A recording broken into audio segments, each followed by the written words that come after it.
It's a fact. 2 out of 3 Americans who qualify for Medicare do not receive all the benefits they deserve. You could be missing out. Now, Anthem Blue Cross and Blue Shield introduces a free Medicare plan checkup to make sure you receive all the benefits you qualify for in 2021.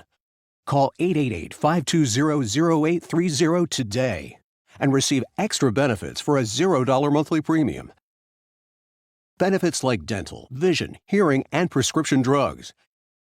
And to help you stay healthy at home, you can have free prescription drug delivery, online doctor visits 24/7, and free streaming exercise classes.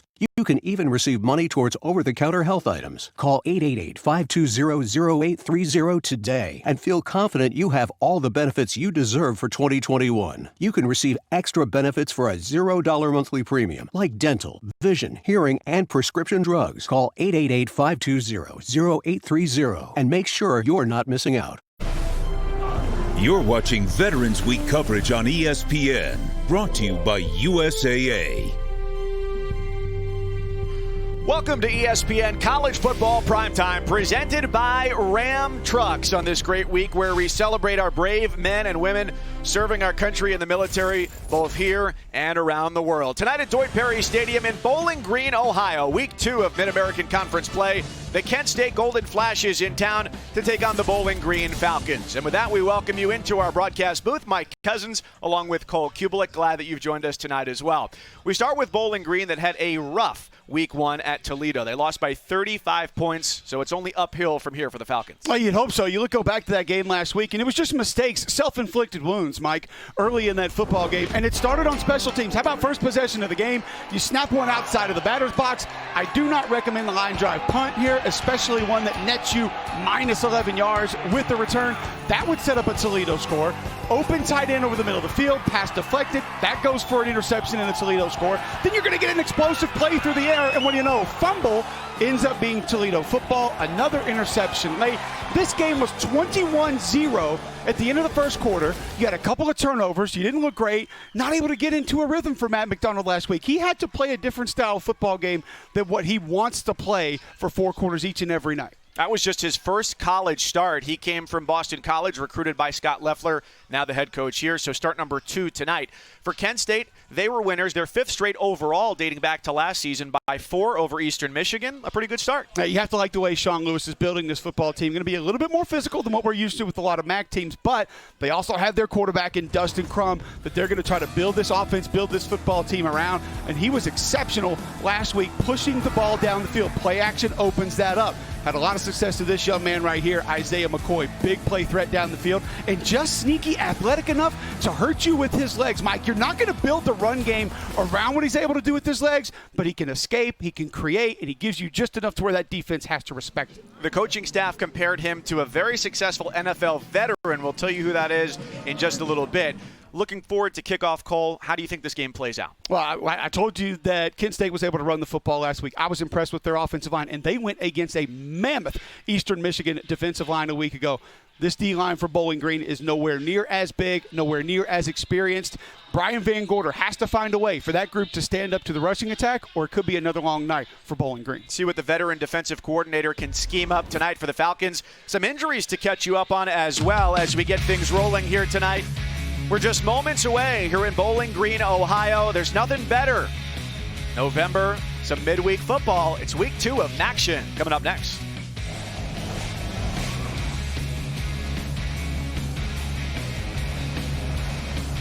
It's a fact. 2 out of 3 Americans who qualify for Medicare do not receive all the benefits they deserve. You could be missing out. Now, Anthem Blue Cross and Blue Shield introduces a free Medicare plan checkup to make sure you receive all the benefits you qualify for in 2021. Call 888-520-0830 today and receive extra benefits for a $0 monthly premium. Benefits like dental, vision, hearing, and prescription drugs. And to help you stay healthy at home, you can have free prescription drug delivery, online doctor visits 24/7, and free streaming exercise classes. You can even receive money towards over-the-counter health items. Call 888-520-0830 today and feel confident you have all the benefits you deserve for 2021. You can receive extra benefits for a $0 monthly premium, like dental, vision, hearing, and prescription drugs. Call 888-520-0830 and make sure you're not missing out. ESPN College Football is presented by Ram, built to serve. Some great sights of those in the United States military serving abroad and supporting their Mid-American Conference teams. The start of our week-long initiative here at ESPN as we get you set for kickoff between Kent State and Bowling Green. I'm Mike Cousins along with Cole Kublik, and as a resident of the Buckeye State, Cole, I'm glad to have you here for what is going to be the last nice day until May. I was literally sweating taking the tram over to get my rental car today and then drive over in the parking lot. I was pouring sweat. I'm thinking, I'm in Michigan on my way to Ohio in the middle of November, and I'm sweating. You can't ask for much better. There may be some sprinkles in the forecast later on tonight, but hey, that's football weather, as we say. Bowling Green wins the coin toss. They defer, so Kent State is going to start with the ball tonight as it gets teed up by Mason Lawler with Isaiah McCoy and Jay-Sean Polk back at the 5-yard line for the Golden Flashes at their own 5. The sun has set, the lights are on, and week 2 of Maction, off we go. A long kick, they let it go. It's on the end line and out of bounds, so they'll take it out to the 25-yard line where Kent State gets to go on offense for the first time. I love this direct quote from Andrew Souter, their third-year offensive coordinator. He says, "We throw it deep a lot, and they can do that because Dustin Crum is a great threat, the senior from Grafton, Ohio." Well, he has a great command of this offense, Mike. In the run game, obviously another thing that helps get them going. They're going to go with some big packages, a little bit different than what you see from some other MAC teams, H-backs, tight ends. They have a couple big running backs that they'll bring in as well. Crum to throw on first down, pressured from the backside, and his throw to the 40-yard line is incomplete. There is a flag down near the line of scrimmage after that first snap of the night. So we'll hear from our referee, Jeremy Valentine, making the trip down from Michigan. Offense number 75, 5-yard penalty, remains first down. Penalty is on Adam Gregory, and it's a shakeup on the offensive line tonight as well. One of the injuries we told you about, a player who's unavailable, is left tackle Daniel Johnson, so that shifted a few players around. The only consistency tonight is right guard Nathan Monin stays in his starting spot. Crum with the quick release on the slant. It's bobbled and caught, and a chance for a huge play here for Kent State after the penalty. All the way down to about the 30-yard line on the connection to Dante Cephas, who nearly lost it and breaks away for a big one. Mike, this back-to-back games for Dante Cephas. Caught a screen on the left hash last week, almost took it the distance and was tracked down. Obviously a big play threat here for the Flashes. 50-yard pickup. Kent State is quickly back to the line, and a handoff for the first time tonight goes to Marquez Cooper, the freshman. We're going to keep an eye on the left side of this offensive line today, and it's not just because Adam Gregory at left guard is the only starter returning in his normal spot, but the left side of this defense last week for Bowling Green was a bit of a weakness inside the A and B gaps. And the Falcons are down some personnel on the defensive line as well. A galloping run nets a first down. They go back to Cooper. Carl Brooks, their top defensive end, is out tonight with a foot injury. They're going to go tempo here. I'm actually surprised it took them a couple plays to get to the rushing attack. Coming across the formation with some patience waiting for that play to develop. And it's inside the 15-yard line with Cooper, who had 16 carries for 58 yards last week. It's a big advantage for Kent State here inside the red zone. Big backs, H-backs, tight ends, and an offensive line that outweighs this defensive line. Crum gives it up, and it bounced to the outside, goes nowhere as Colby Coleman, the senior from Hoover, Alabama, makes the tackle. So third down on what has been a frenetic opening drive, including the 50-yard pass to Dante Cephas. And And although we haven't seen it yet, not out of necessity, Crum, the quarterback, is a threat to run if needed. With some window dressing, they get the handoff to Cooper, and he is short of the first down, so it's 4th and about 2 for Kent State. A lot of gap scheme runs here, early pin and pulls, blocking back, pulling offensive linemen around, and one of the reasons you're able to be successful with that is patience from your backs. Wait on those blocks to open up, make the cuts late. Crum takes it on 4th down, only looks to the corner, he heaves that way, it's caught! And it's a touchdown, Kent State. Isaiah McCoy brings it in.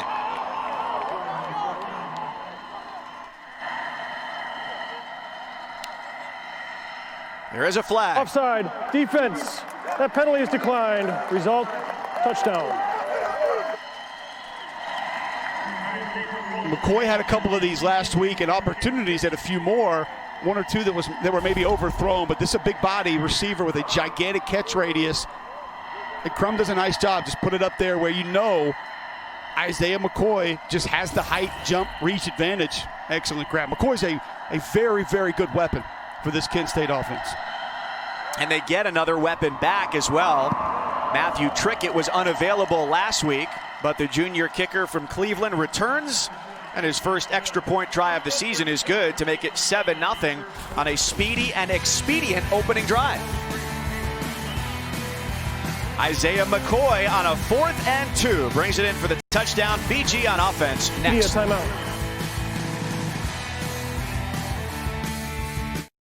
It's a fact. 2 out of 3 Americans who qualify for Medicare do not receive all the benefits they deserve. You could be missing out.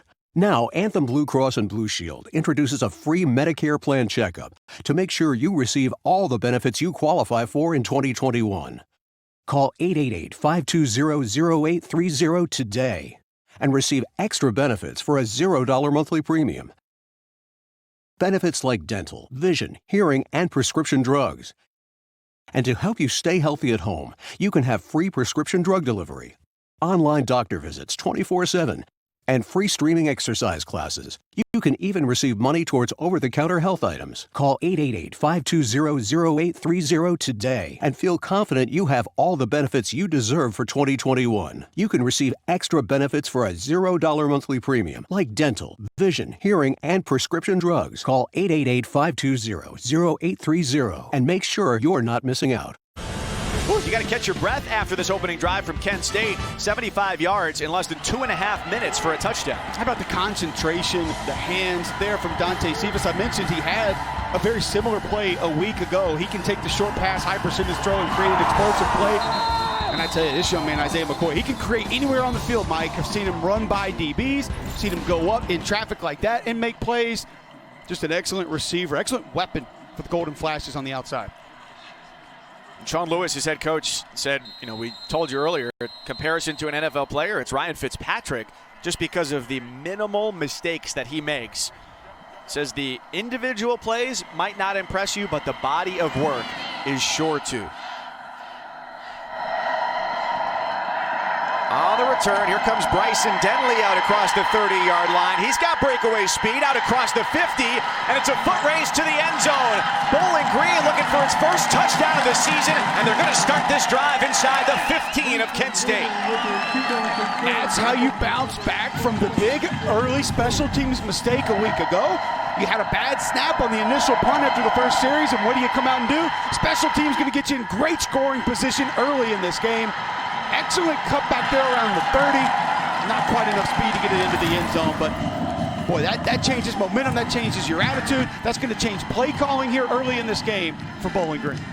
Scott Loeffler's offense, led by Matt McDonald, making his first college start last week, came up with only 3 points in a 38-3 loss at Toledo.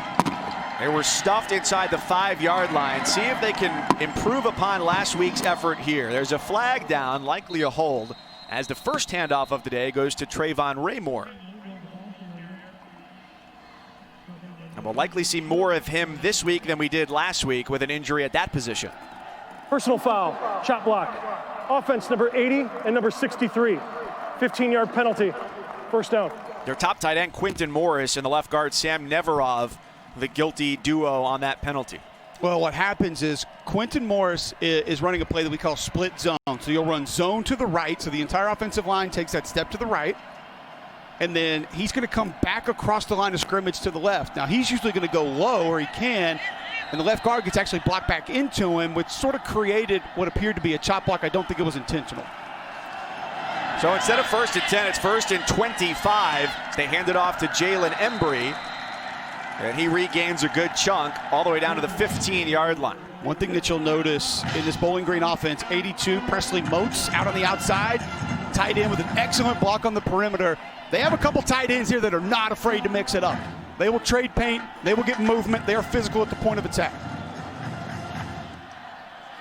Embry comes in motion. Play action for McDonald on the rollout. He keeps it. And with 3rd down coming up, they're back to about the original line of scrimmage. So you're going to show the same play that you showed on the initial play of the game, Mike. Split zone, except the tight end, instead of going and blocking at the end of the line of scrimmage, he's just going to leak out, and with that rollout, hopefully be open. Really good coverage there from Kent State, not allowing him to steal the flat. There's a lot of wizardry in the pre-play action to be deciphered for the Kent State defense. Can Bowling Green execute? McDonald rolls, throws into the end zone. Incomplete. The tight end Morris out of bounds. I'm going to tell you what I like about this, though, from Matt McDonald. When you have a quarterback coach that is as detail-oriented as Scott Loeffler, a lot of times that gets lost when you're on the move. What I liked about McDonald rolling out here is he took the time to reset, go back to his mechanics, and deliver a strike. Receiver just a little bit too deep in the end zone. It's Nate Needham on for the field goal try here from 29 yards to get Bowling Green on the board.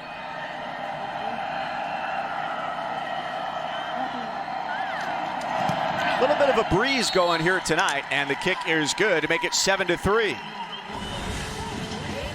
Well, the start last week for Bowling Green involved mistakes. Those were turnovers. This week, a big penalty on 1st down, but they still net 3.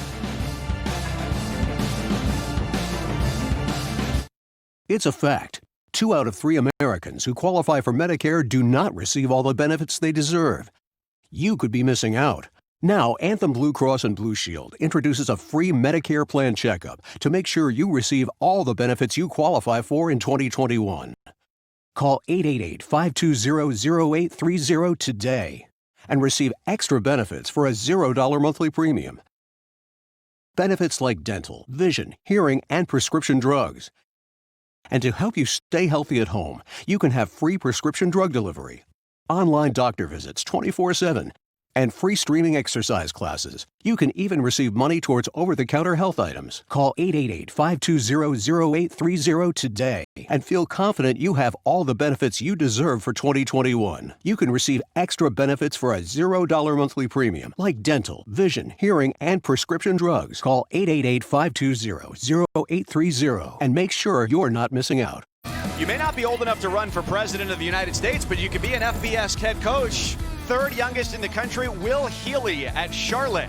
Boy, is he energetic, as you can see right there, just frozen in midair. Number 2, Jake Spavital, who's worked under some of the best offensive minds in college football. Dana Holgorsen, Sonny Dykes among them. And here at Kent State, in year number 3, Sean Lewis is just 34 years old. He went 2-10 in his first year, and last year at 7-6 and a victory in the Frisco Bowl bought Kent State their 4th winning season in the last 40 years. Yeah, but only one of them lived with Mike Leach and Dana Holgorsen and slept on their couch in their apartment. So, and that's Jake Spavital. I have to say Spavital. Spavital's in the lead right now. Will Healy, super talented.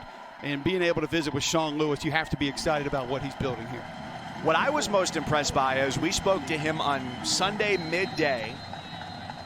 That's usually, if you're an iPhone user, you get your screen time report. Mine was regrettably about 5 hours and 58 minutes. He said his was only about 3 hours. Oh. But the asterisk on that is he had a short week and a lot of it was watching film. So he had screen time, just not on a cellular device. I think I would have passed both of you combined, unfortunately. 4-hour radio show every day, trying to keep up with social media, usually keeps the fun on. At least that's going to be my excuse. But since I've watched the show on Netflix about some of the social media I've been trying to put it down, but for some reason, I keep gravitating back to it. You could say it's a dilemma, right? Bad habits, man. He's Cole Kubelik, Mike Cousins with you here in Bowling Green, Ohio. Kent State on its first drive, less than 2.5 minutes. They covered 75 yards, and if you blinked, you really missed it because they went downfield in a hurry, and there's the first negative play of the day for Kent State. Nice play from Blaine Spires coming from the backside. That's one thing with gap scheme runs. You have a chance to get north and south and attack. They quickly throw it. Jay-Sean Polk makes the catch. He bursts through the first wave, through the second. There's a flag down. It's a foot race down the sideline that he wins with ease. A 5-yard cushion to take it to the end zone.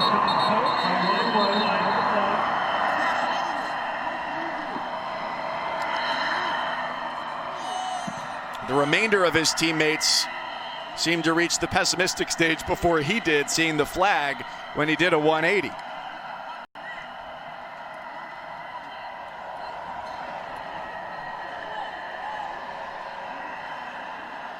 You know, I know a lot of times that sort of the track guys on your teams aren't what PFT would refer to as football guys, so to speak, and do everything on the field. But one thing about the track guy. Holding. Offense number 23. 10-yard penalty from the spot of the foul. Remains second down. Yeah, it's a fellow wideout, Isaiah McCoy, got flagged. You'll see him top right of your screen right here. Let's see how this one looks. Let the defender disengage. Plays past you. He's not going to go. He's not going to catch Polk right there. Let that hand go. Let him go. And a lot of times when you get nailed for holding, it's not releasing the defender. You have to allow them to disengage and go make the play. But back to the track guys, Mike. One thing I'm going to do is not leave the track guy uncovered. I'm not going to leave him sitting there by himself. It's a wise choice. That count got the defensive line to jump. And we'll see who the offending party is. Offside. Defense number 54. Contact with a player in the neutral zone. 5-yard penalty. Second down. That's the freshman Anthony Hawkins from Mansfield, Ohio. He's going to roll in on that left side of the Kent State offensive line, an area that was a bit problematic for this defense a week ago. So it makes it 2nd and 5 for Kent State. The blitz is on. They don't get there as Crum lets it go. Multiple flags hit the turf in the area of the intended target. So an incomplete pass. We'll see how this plays out. But Cole, if you look back to last week's game against Toledo, whenever Bowling Green did try and send a blitz, it didn't always work. Interference. Defense number 23. The ball be placed at the spot of the foul. Automatic first down. Top right of your screen. You're right, Mike. If you're going to send pressure, you have to get home. You have to affect the throw. Correction. That foul was on defense number 2. Number 2 of the defense. You're still in the quarterback's face. And if there's one thing that I'm sure Bowling Green has an issue with there, it's where that ball landed. Maybe deemed it as uncatchable. Nonetheless, you get the penalty. Crum on the slant. This got them 50 yards on the first drive, and a healthy pickup here to Isaac Vance. And now we've got an injured defender back at the 35-yard line. Timeout for an injured defender. And an already B-leaguer defense for the Falcons. Davion Daniels, a starting safety, was out last week and is out again. And then Carl Brooks, as we mentioned earlier, the defensive end, is out with an injured foot, as Vance, the receiver who got upended after making that catch, walks out the hit to his left leg. Well, and Carl Brooks is a young man that they moved to what Brian Van Gorder calls their big defensive end. So he's a guy who can really hurt you off the edge. He's got good moves on the edge, a good pass rusher outside, but they needed a little more bulk, so they moved him across. And he not being able to go today, absolutely their best defensive lineman that they have. Somebody, if you talk to other coaches in this league, they'll always tell you got to find 44 on that Bowling Green defense. The depth is already thin. There are 3 freshmen that have rolled in on this defensive line. Right there, you just see kind of that leg whip comes around a little bit late. That doesn't look great, be perfectly honest with you. But a lot of times as an offensive lineman, you're not really thinking about that. You get the quads and the calves just kind of flipping up. Listen, it's hard to control 315 pounds sometimes. It rolls on you and it flails around a little bit. But so the athletic training staff gets Hawkins, the freshman, back to his feet. Don't like to see that. The young man had given them some really good reps as a freshman. And you've mentioned the depth, Mike, was going to have to play a bigger role for this defense moving forward. And now you're just that much more thin tonight against a team that we know wants to run the football and had success running the football last week.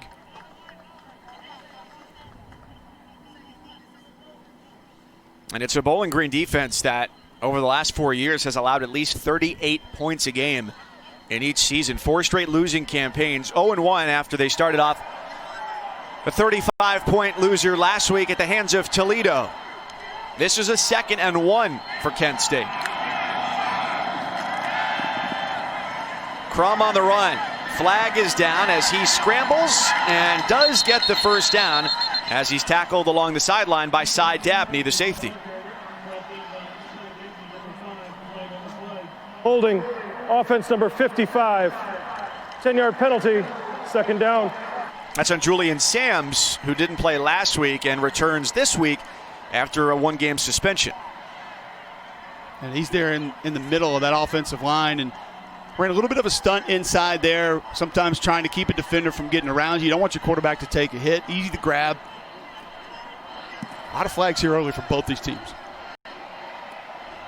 Already 8 in the game's first 5 minutes. Across the formation, Cooper looking for some running room, and he's angled out there. So already 5 minutes gone. It's relative to week 1, a bit more of a promising start for Bowling Green, where they found themselves down 21-0 last week. Here had a chance for the end zone on their first drive. A big penalty set them back. They settled for 3. 3rd and 8.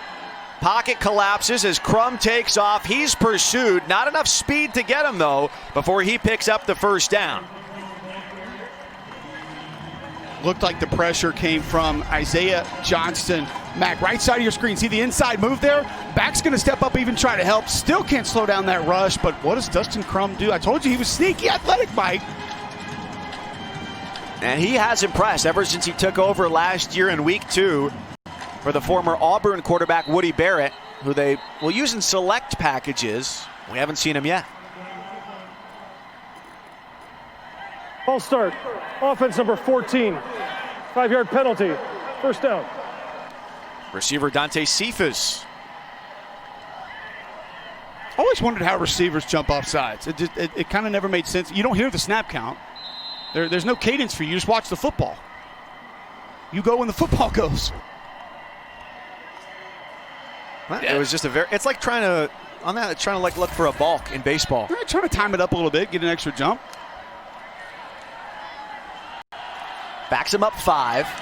And is there anything that you've seen here, Cole, as they've run off to that left side quite a few times already? Well, I told you about the interior of the defensive line over that direction, that it was a problem last week. But what you're seeing is good penetration from Brian Van Gorder's defense. And he talked to us about that when we spoke to him 2 days ago. Said we have to get north and south. We have to get upfield.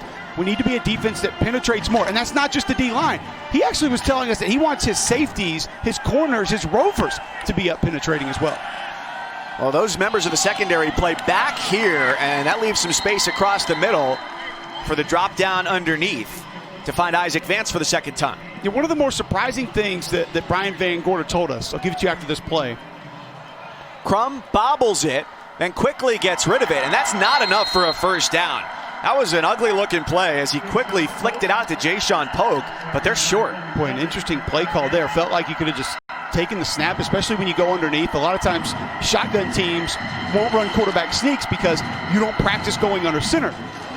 They're obviously comfortable being able to do that. Crum goes under center, snap it, go ahead, get 6 to 8 inches, but instead you throw the incompletion. Now you go for it on 4th down.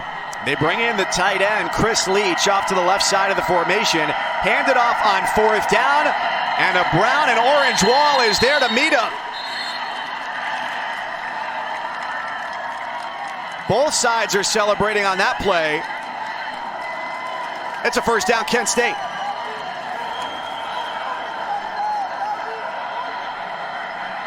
Some discombobulation on the defense, and we got a fake injury on the field. Roland Walder just fell down. Snap, charge timeout, Bowling Green. They're 1st of the half. It was either going to be him coming off for a play or it was going to be a timeout. Full media timeout. So Scott Loeffler got some things to figure out. Down 4 with Kent State on the move. It's a fact. 2 out of 3 Americans who qualify for Medicare do not receive all the benefits they deserve. You could be missing out. Now, Anthem Blue Cross and Blue Shield introduces a free Medicare plan checkup to make sure you receive all the benefits you qualify for in 2021. Call 888-520-0830 today and receive extra benefits for a $0 monthly premium. Benefits like dental, vision, hearing, and prescription drugs.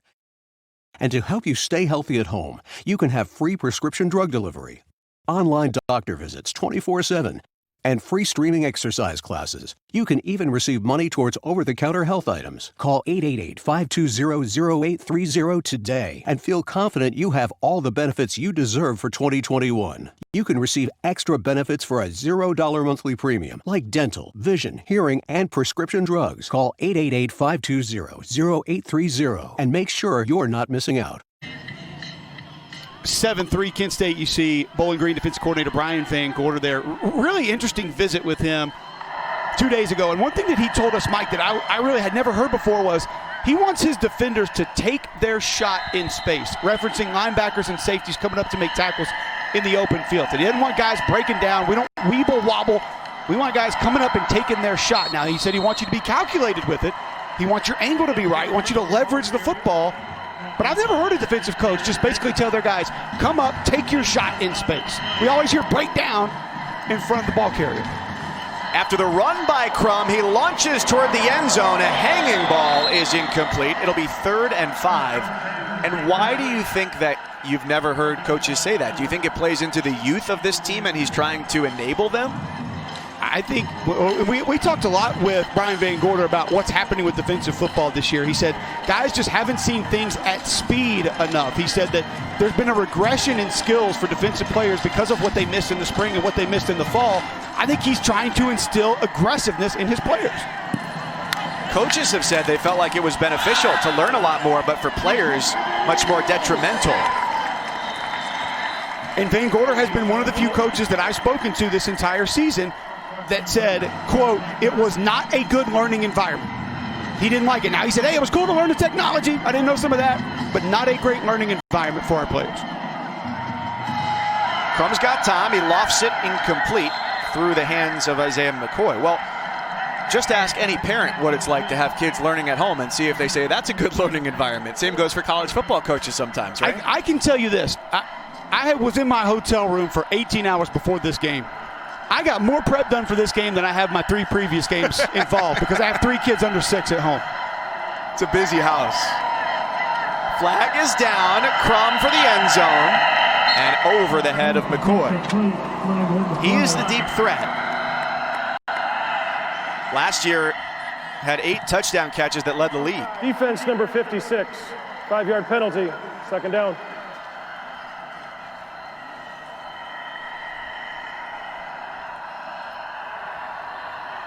Now, numerous penalties, and they've come inside the 30 that have really hurt Bowling Green on offense and defense. The handoff, and Xavier Williams bores a tunnel through the middle to set up 3rd down and 1. 12 personnel, you get that a lot. 1 back, 2 tights from Kent State. Both tight ends to the left. Quick toss for Polk, and he is dropped immediately. Caleb Biggers comes up to make the stop and put the pressure on Kent State. I'm all for taking the uncoverage, Mike. I love it. When you get a receiver who has soft coverage or basically no coverage, get those quick hitters out in space. But this is what Brian Van Gorder was talking about. Take your shot in space. He coaches this. The defensive coordinator coaches this. Don't come up and break down in what he calls weeble wobble. Come up and take your shot in space. Paid off there. Trickett from a family of kickers sends this one high and good. Sister plays soccer at Cleveland State. Another sister, a lacrosse player at Akron. So a Northeast Ohio athletic family, and he extends the Kent State lead to 7. Well, after an exciting double overtime victory against Clemson, it's Notre Dame back to it against Boston College, 3:30 Eastern, 12:30 Pacific. And then later on that night, 7:30 Eastern, 13th ranked Wisconsin and Michigan at the Big House in Ann Arbor. That's both on ABC and the ESPN app. I'm excited to see Graham Mertz get back on the field. I thought that Wisconsin offense looked great in the one game that we'd seen them, especially with Graham at quarterback. But good to get Wisconsin back into the mix. They're a team that I think could really surprise some folks this fall. Yeah, they've got a chance to get Michigan to 1-3 for the first time since Brown Eyed Girl was a hit single. That was 1967 for those Michigan fans wondering. Scott Loeffler in year number 2, Sean Lewis in year number 3. And Kent State, with a victory in week 1, got their first opener for a season as a victory since 2013. They haven't started 2-0 in 32 years when they had wins against Youngstown State and Akron to open the season. So a chance for Sean Lewis really to be a difference maker for Kent State. And he already has. Last year got their first bowl win ever. We've already seen Denley with an 81-yard return. All eyes on him as he grabs this one again. And he is smothered out across the 20-yard line.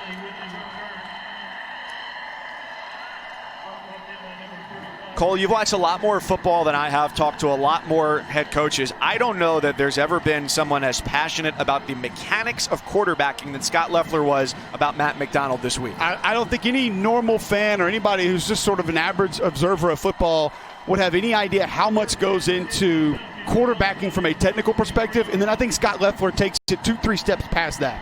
He is obsessive with the fundamentals, the techniques, and the details of throwing the football.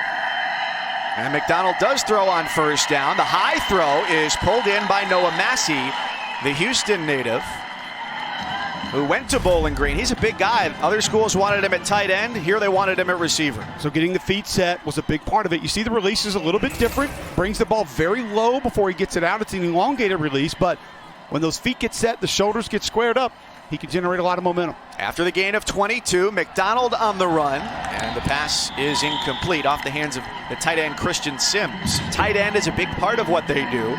Quinton Morris, who will call his name a ton tonight, led MAC tight ends in catches last year. Yeah, Loeffler wants to involve all of his tight ends. He said he wants to get to a point where he can be a regular 13 personnel football team, 1 back, 3 tight ends.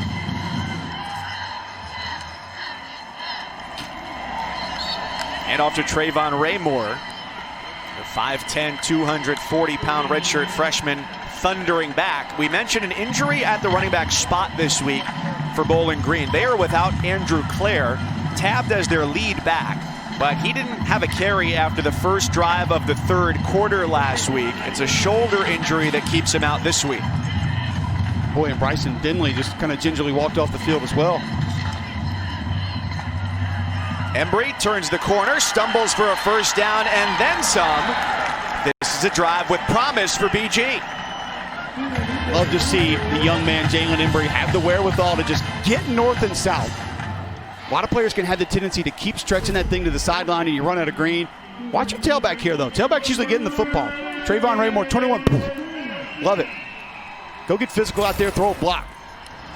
It's good for 22. There's room up the middle, but a flag down right at the onset of the play as a shoelace tackle stops Raymore at the 18-yard line. Offside. Defense number 41 lined up in the neutral zone. That penalty is declined. Result, 1st and 10. Defensive end Jabbar Price called for the penalty, and the drive marches on for BG, the most continuity they've shown in a game plus.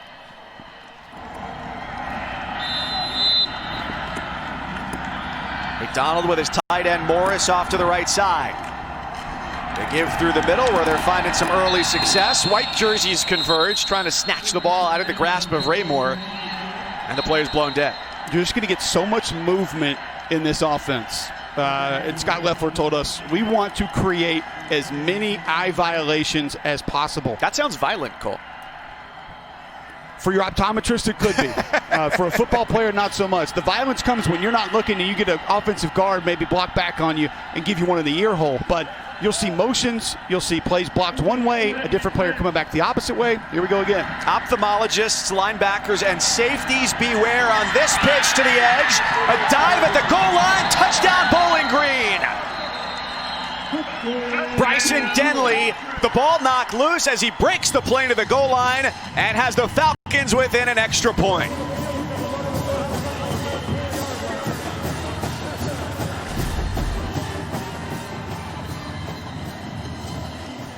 Boy, just tiptoeing down that sideline. Full extension. What an effort. You have to wonder if how close his shoes were to the sideline there. They may review that to see if he stepped out of bounds. Good. Close. That looks out. The 5? It does.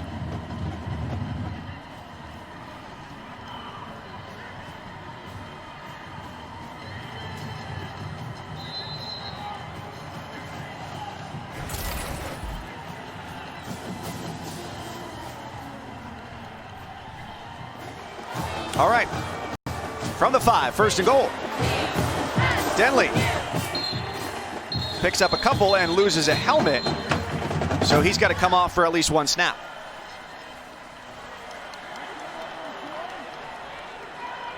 We're going to be blessed to watch some big physical tailbacks in this game. Denley is not one of those, but boy, he runs bigger than 180 pounds. They get loaded up big with Raymore. A single back for Bowling Green. McDonald on the roll. Can he run it? The quarterback dives to the pylon. Touchdown, Bowling Green. Denied a couple snaps prior. This time McDonald keeps it. And now BG is officially within 1. And a good decision. No targets there. Don't try to force the football. Get to the corner. Take that ball. Tap it on the pylon. Get 6. I like the play calling so far from Scott Leffler. Utilizing the perimeter. Official timeout for the injured player. The ruling on the field and the previous play was a touchdown. That play is also under further review. You know, one of the things that Scott Leffler talked to us about was the mechanics, the footwork, the frame, setting up the frame, having the core of his quarterback in a position where he could throw the best ball as possible. Said he got away from it a lot of the times last week. So move the pocket a little bit. Give him the freedom to do things like this. I believe that ball tapped the pylon before the knee hit the ground. Now, you've been much more definitive tonight than I have, Mike. So if you want to go out there on a limb, yeah, I have give us exactly what it is. A you lifetime, go ahead and do that. A lifetime 100% success rate on replay reviews. So I'm just going to. You're calling out fake injuries. You're calling out stepping out of bounds. I've been impressed with how definitive and confident you've been tonight. And keeping it real goes right is an example tonight. The reverse Dave Chappelle. Okay, so is the knee down? The ball just has to touch the pylon. And, yeah, dink, got it. Should be a touchdown. After review, the ruling on the field of a touchdown is confirmed. So after one taken away and a replay review, Falcons can breathe a little bit easier with their first touchdown of the season. That came almost 75 minutes gone of game action. Really nice drive. Utilizing different portions of the offense. The run game looks solid, which is this offense is going to have the rushing attack. Needham's extra point is good, and things are all tied at 10. I mentioned that rushing attack and it having to be there for Bowling Green. This is not an offense that's going to be built like some of the traditional MAC offenses that we've seen be built in the past. It's not going to be 4 and 5 wide every down. It's not going to be shot play after shot play. You will add some tempo, and you'll be able to utilize that at times, but Scott Leffler wants to build this thing a little bit different. He wants to go more tight ends.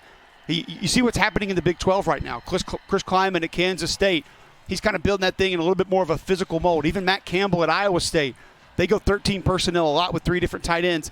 Scott Leffler said he enjoys a contrast in style football game. And if he can build his team different than what he's going to see most weeks in the MAC, he feels like that can be advantageous.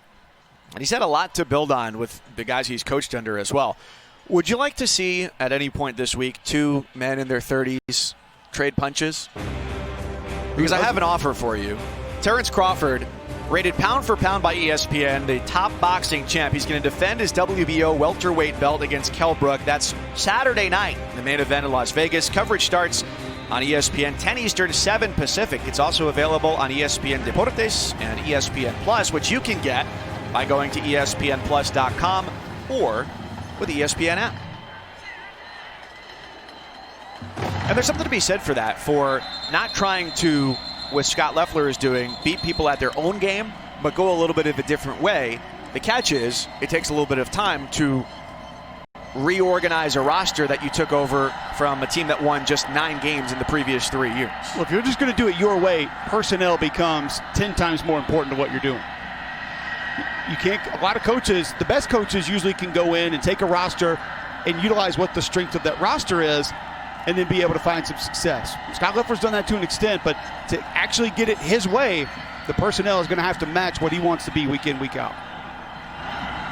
Dustin Crum, the senior quarterback, has started 7 of 9 for 93 yards. They praise his decision-making skill, and with good reason.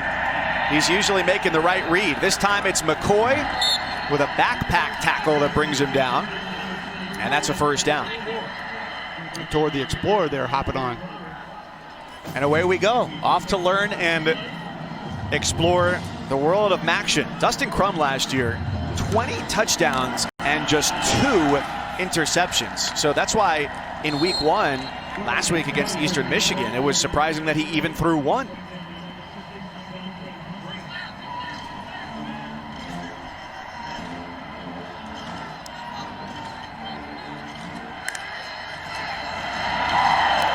After a short pickup, full steam ahead from Brian Bradford. Talk about change of pace at running back.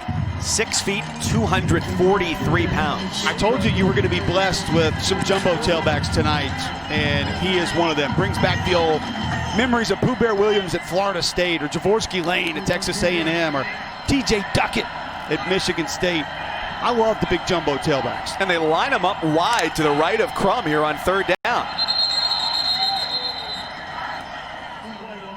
Fingers pointed in both directions.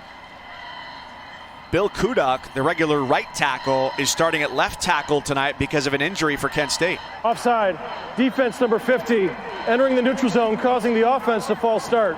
5-yard penalty, remains 3rd down. Well, that's a big flag on 3rd and long. Just got to jump it. Sometimes as an offensive lineman, you're fortunate that you actually have a defender in the neutral zone. When you jump off sides and you get hit with the false start, may have been why that one happened there. And that winches it down to the 3rd and 2. Crum with a fingertip grab, and that's an easy pickup for Bradford, who just steamrolls his way down to the 45-yard line. Now, I'll go back and tell you that you had a couple of these last week. However, as we mentioned before, things have changed a little bit up front on this offensive line. Trying to find space along the edge and no room to operate with. Great pursuit from Diata Burns. Was in his first year at Bowling Green after a couple of junior college. Go back to what we said, Brian Van Gorder coaches. Take your shot in space. No need for Burns to come up, break down, shuffle side to side. Aims, targets the hip, drives through, gets a tackle for a loss. Excellent play. Not throwing away their shot on the outside. 2nd and 16.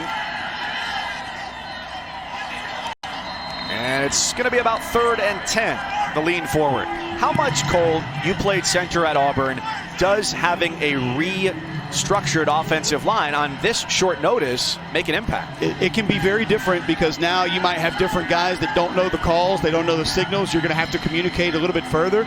You change centers, obviously, then the snap's going to be different, the tempo's a little bit different, the velocity it comes back could be different.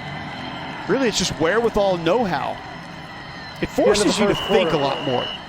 So if you're a right guard, you go to left guard, all of a sudden you get the play call, you get to check the blocking assignments, you rethink everything. You have to re-register that in your brain. Kent State a winner in week 1. Bowling Green lost by 35, but on their home turf, the story is different this week. 10-10, week 2 of action underway.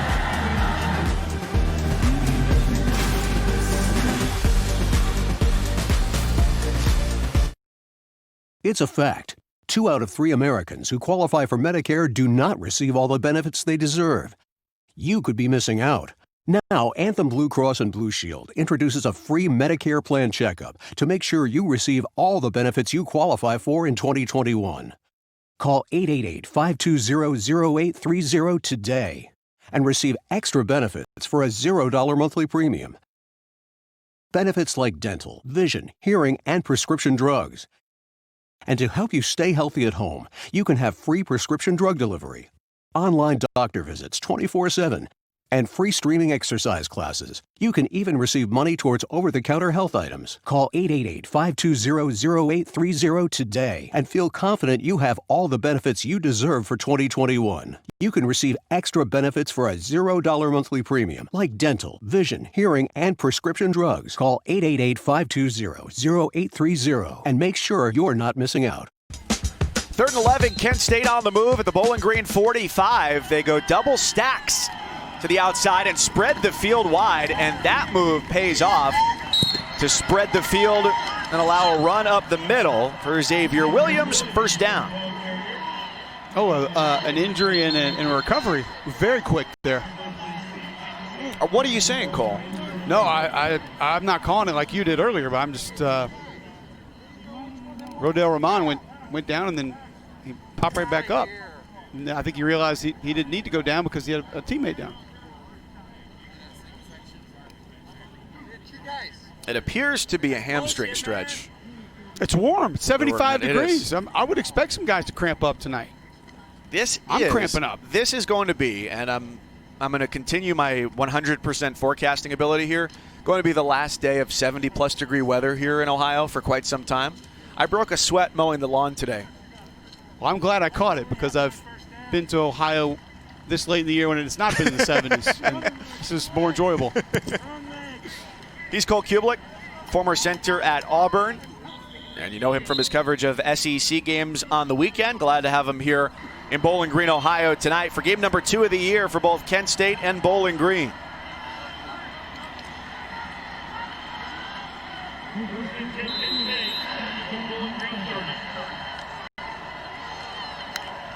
Williams goes in motion. They set up the screen on the inside. Ball is loose. Was it a catch? The answer is no, and there's also a flag down. So there's a lot to review on that pass to Chris Leach.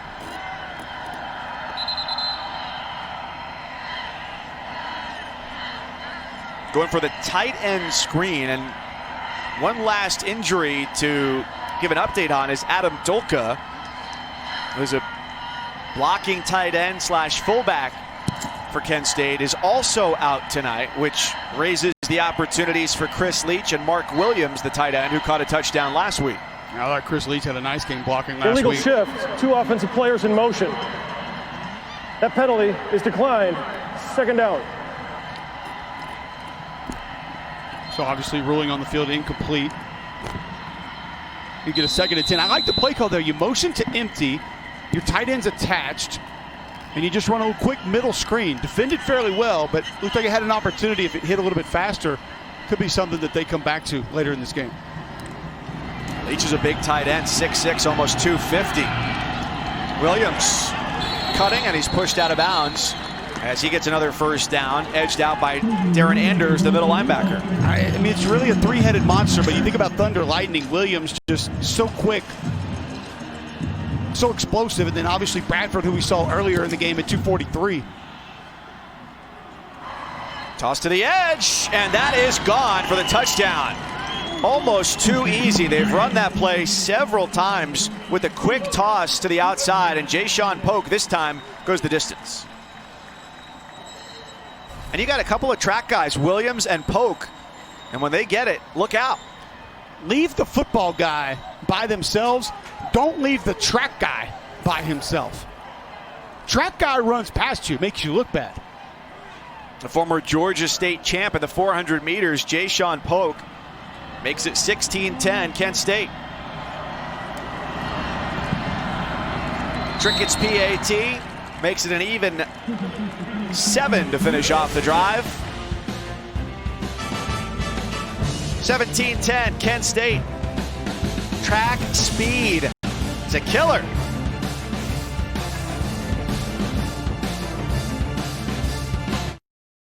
It's a fact. 2 out of 3 Americans who qualify for Medicare do not receive all the benefits they deserve. You could be missing out. Now, Anthem Blue Cross and Blue Shield introduces a free Medicare plan checkup to make sure you receive all the benefits you qualify for in 2021. Call 888-520-0830 today and receive extra benefits for a $0 monthly premium. Benefits like dental, vision, hearing, and prescription drugs. And to help you stay healthy at home, you can have free prescription drug delivery, online doctor visits 24/7, and free streaming exercise classes. You can even receive money towards over-the-counter health items. Call 888-520-0830 today and feel confident you have all the benefits you deserve for 2021. You can receive extra benefits for a $0 monthly premium, like dental, vision, hearing, and prescription drugs. Call 888-520-0830 and make sure you're not missing out. Vets, thank you. Thank you for your service. Thank you for everything. And I think something that we always got to remember is that on Veterans Day, everyone gives a token of their thanks. But I think we got to be aware as citizens of this great country that each and every single day we're living a life that's worth protecting, that those young men and women who have served, that we live a life of value that is worth serving for and protecting for our freedoms of this great country. So thank you to all our servicemen and women and our veterans far and wide. Sean Lewis is America's youngest FBS head coach, but a well-stated message of heartfelt thanks to our active military and veterans for their courage, commitment to our country. He's a guy who calls himself an old soul, and it's a well-stated message of somebody who has a lot of experience. And one of the things that he said throughout the course of this summer was that he did was read a lot of books, a lot of football books. Said, what was one thing that you did that was helpful to your football career? And he said, look, we're all pirates in this. We're all stealing from everybody else. So I absorbed a lot of information from books, but also got to spend a lot of time at home with my family, which normally you don't get to do because you could go in a 14-day stretch, 12 or 13 days not sleeping in your own bed. So that's time that you never get back. I read a lot of books during the quarantine as well. Pete the Cat. Clifford? Big one. Clifford was definitely one. A couple Mickey Mouse. Rosie Revere was in there. We do have a Curious George book that I can't remember the last time that one came out. So, yeah. I'm proud of you. Chapter books are next. We'll see. Everyone progresses at a different rate. And that's true for teams in a rebuilding mode as well. Bowling Green down 17-10 as Matt McDonald and the offense come back to it. Just a few ticks gone here in the second quarter in their home opener this year. Just 1 of 3 this year. He takes the deep shot and he connects inside the 40-yard line. A beautifully thrown ball to Tyrone Broden. And it starts with a clean pocket. Something that was not present much last week. You see the accuracy on the throw. When Matt McDonald's able to set up, he can deliver the kind of ball that Scott Leffler wants. They pick up 37 yards. Hand off to Raymore, and he is flattened at the 35-yard line. Right back to the run, split zone again. You see the offensive line zone to the left, that tight end coming back across to the right. That causes the eye violations. All you need is a linebacker to misstep one direction, or even, how about just don't step? If you could freeze a linebacker for 1.5 seconds, that gives your O-line an advantage. And that's something that when you watch a play happen and you see 22 bodies collide, may not be readily evident, but you only need a small amount of separation to make a huge impact. Listen, I can tell you, playing against guys like Kendrell Bell, practicing against Takeo Spikes, you give me a half a step or a step advantage on trying to reach a guy or get hat placement on a guy, it's massive when you're talking about an execution of a play actually working or not. And what if Takeo those two spikes? guys, they still pretty much. I was going to say, what if he had a half step on you? They pummeled me even when I had 2 steps on them, but still, I tried and made it. At least it made it look a little bit better. 3rd and 5, trying to build on that 37-yard pickup. That's a tough angle for Jalen Embry, the freshman out of Jacksonville who does not get the first down. He originally committed to play at UConn and flipped in December of last year. Speaking of track guys on the other side, he's a high school champion in the pole vault and the long jump. The penetration on the edge of this Kent State defense has been solid tonight. We've seen a couple of those perimeter runs really sort of have to back out and sort of lose yardage as they head towards the sideline. Morris, the tight end, came in motion late. Pressure comes. McDonald drops it, and his only recovery is to fall on it. It's a turnover on downs, but salvaging something that could have been far worse if Kent State had scooped it up. Boy, and this is one I think you're outnumbered here. Boy, that's a heck of a pickup by left tackle Joe Ware. I mean, you still got there, but Joe Ware just dented a linebacker on the left side of your screen there. Fortunate to come up with that fumble. Excellent blitz design. Able to get the pressure. Nice execution. Brandon Coleman helping to lead the charge. Lorain County's all-time leading rusher in the Cleveland suburbs. Now linebacker for the Golden Flashes. There's a flag down. Looks like a neutral zone violation. So the deep ball is thrown, and that is incomplete. Going for Isaac Vance.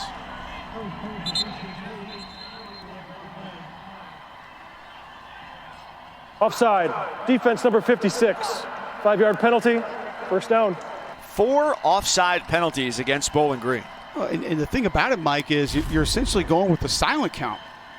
It's just, this is not John Elway up there barking or Peyton Manning, barking Omaha or anything. I mean, this is shotgun. You go on moving to the ball.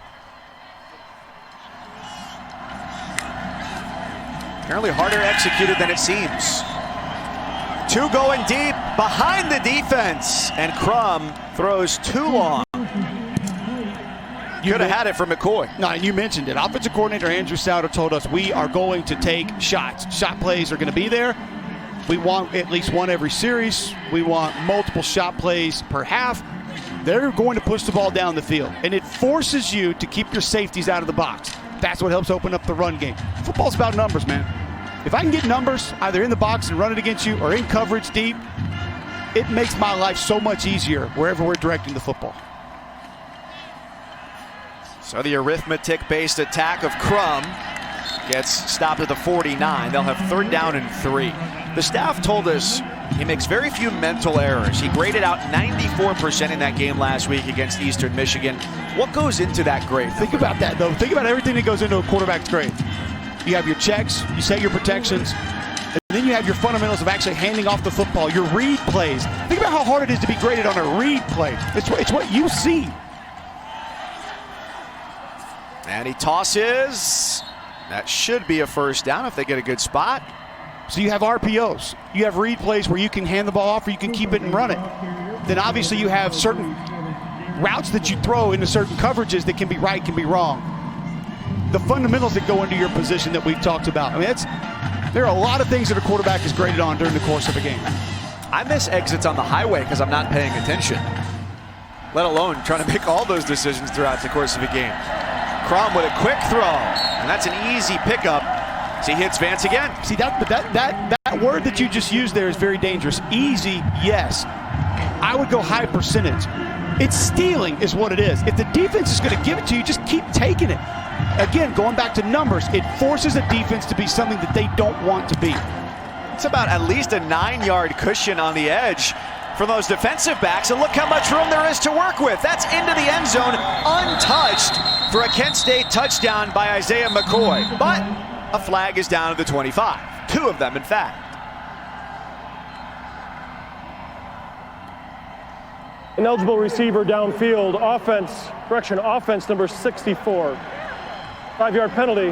2nd down. Well, obviously, penalty's going to bring it back, Mike, but we mentioned run support, safety. You want to come up? You want to play the run? All right, cool. Come on, come up and play it. You got soft coverage out there anyway. I can probably complete it even if you stay back. You're making it too easy. Again, stealing. Correction, it's first down and 15. First down. The decision-making of Dustin Crum has by far been the most impressive portion of his game tonight.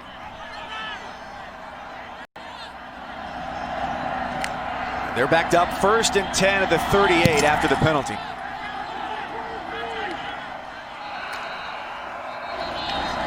Four-man rush, and whistles blow this snap dead. Charge timeout. Bowling Green, their second of the half. Media timeout. The drive continues as the Golden Flashes look to add to their lead, up a score.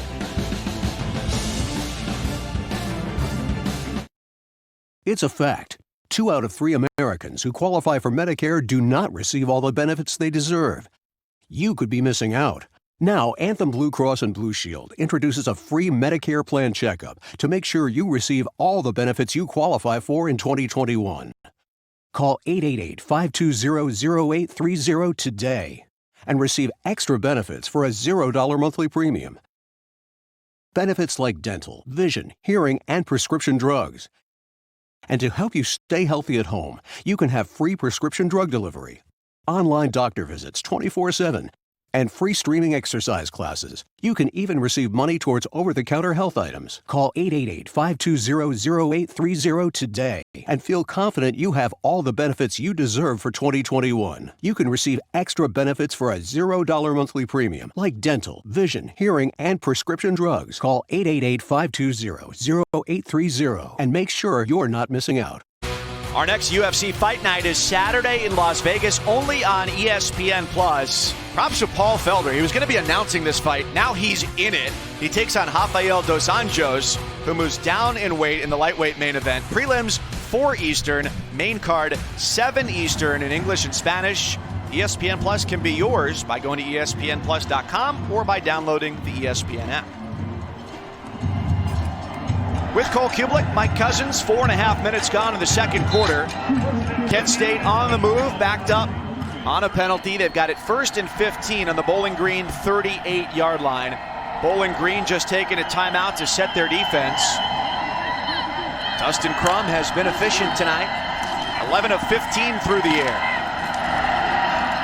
He'll run it every now and then as well. Had a rushing touchdown last week and gets them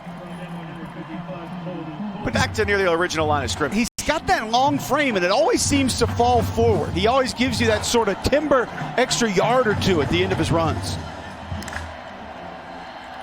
Crum turns, rainbows it toward the sideline. One missed tackle, a second slip tackle, up the sideline, an extra extension. Touchdown, Kent State. Wow, Isaiah McCoy proving elusive, goes for 32 yards. Well, it's easy to talk about Isaiah McCoy's catch radius, frame, length, height, but you usually don't get someone that size that can be this dangerous in the open field. He brings that as well. Third-team All-MAC pick last year, and he can help put him up 14 with the extra point. Bowling Green hoping to keep it a little bit closer than it was a year ago, when Kent State had a school record 750 yards. There's some defensive breakdowns here too. Hey, Van Gorder says take your shot. He took it. A little wide of the target, but took a shot. This is your jump ball guy, by the way. This is your deep threat, go up and get the ball, win a 50-50 guy. And he's juking, running through people, diving into the end zone. That is a legit weapon. Isaiah McCoy. Well, we talked about how he led the MAC in touchdowns last year, had 8 of them. All of them went for 20 yards or more. And that one goes for 32. Well, you can create an explosive play downfield going up over a guy and on a 5-yard hitch. Yeah. And again, look at the coverage, Mike, what we talked about. You're playing 10 yards off the ball and you against receivers who can do that. That's a dangerous place to live. And when you think about the deep ball, what comes to mind for me is a long pass. But what we saw there is the versatility in the ways that he can get it across the goal line. Yeah, when you talk to coaches about creating explosives, they don't care how far the ball travels in the air. They care about how far downfield it's spotted at the end of the play.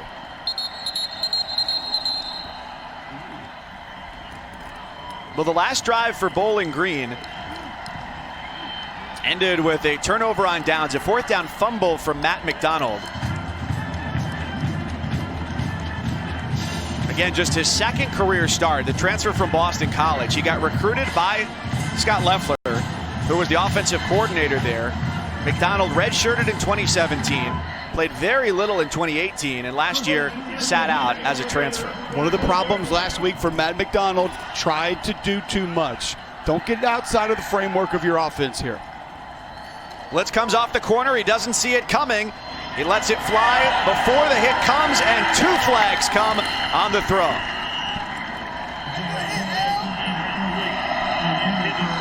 Going for Broden with 2 defenders draping him, perhaps too closely.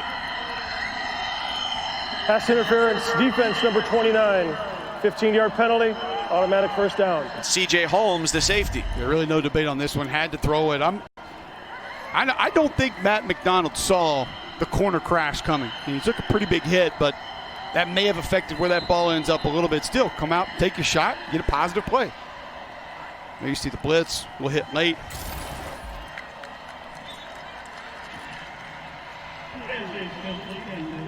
A couple of deep throws for Tyrone Broden. We haven't really talked much about Julian Ortega-Jones, their 2nd leading receiver from a year ago, only behind the tight end Quinton Morris.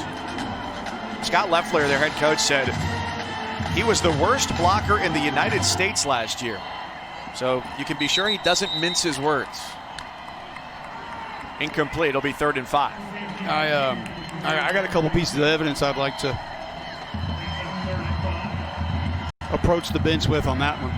Yep, we will accept those as Articles 1 and 2 for the jury. Counselor?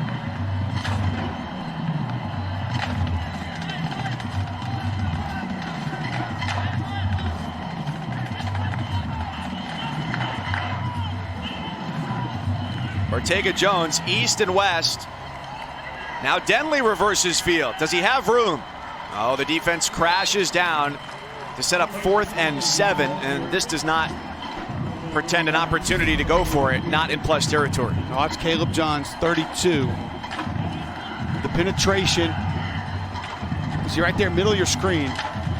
Hat placement, key. Have to get across the face of that blitzing linebacker, and it's tough because a lot of time he's got a beat on you. So Matt Naranjo is on to punt to Isaac Vance, who waits back at the 20. That kick goes sideways and then takes a Kent State bounce toward midfield. That seemed to carve out an exemption in the laws of physics with the way that ball moved. Thing came straight down. There is a flag as well on the punt. We wait in this vestibule of uncertainty for the call. Illegal formation, 5 players in the backfield. Number 30 of the kicking team. That 5-yard penalty will be added on to the end of the kick. First down. Timeout.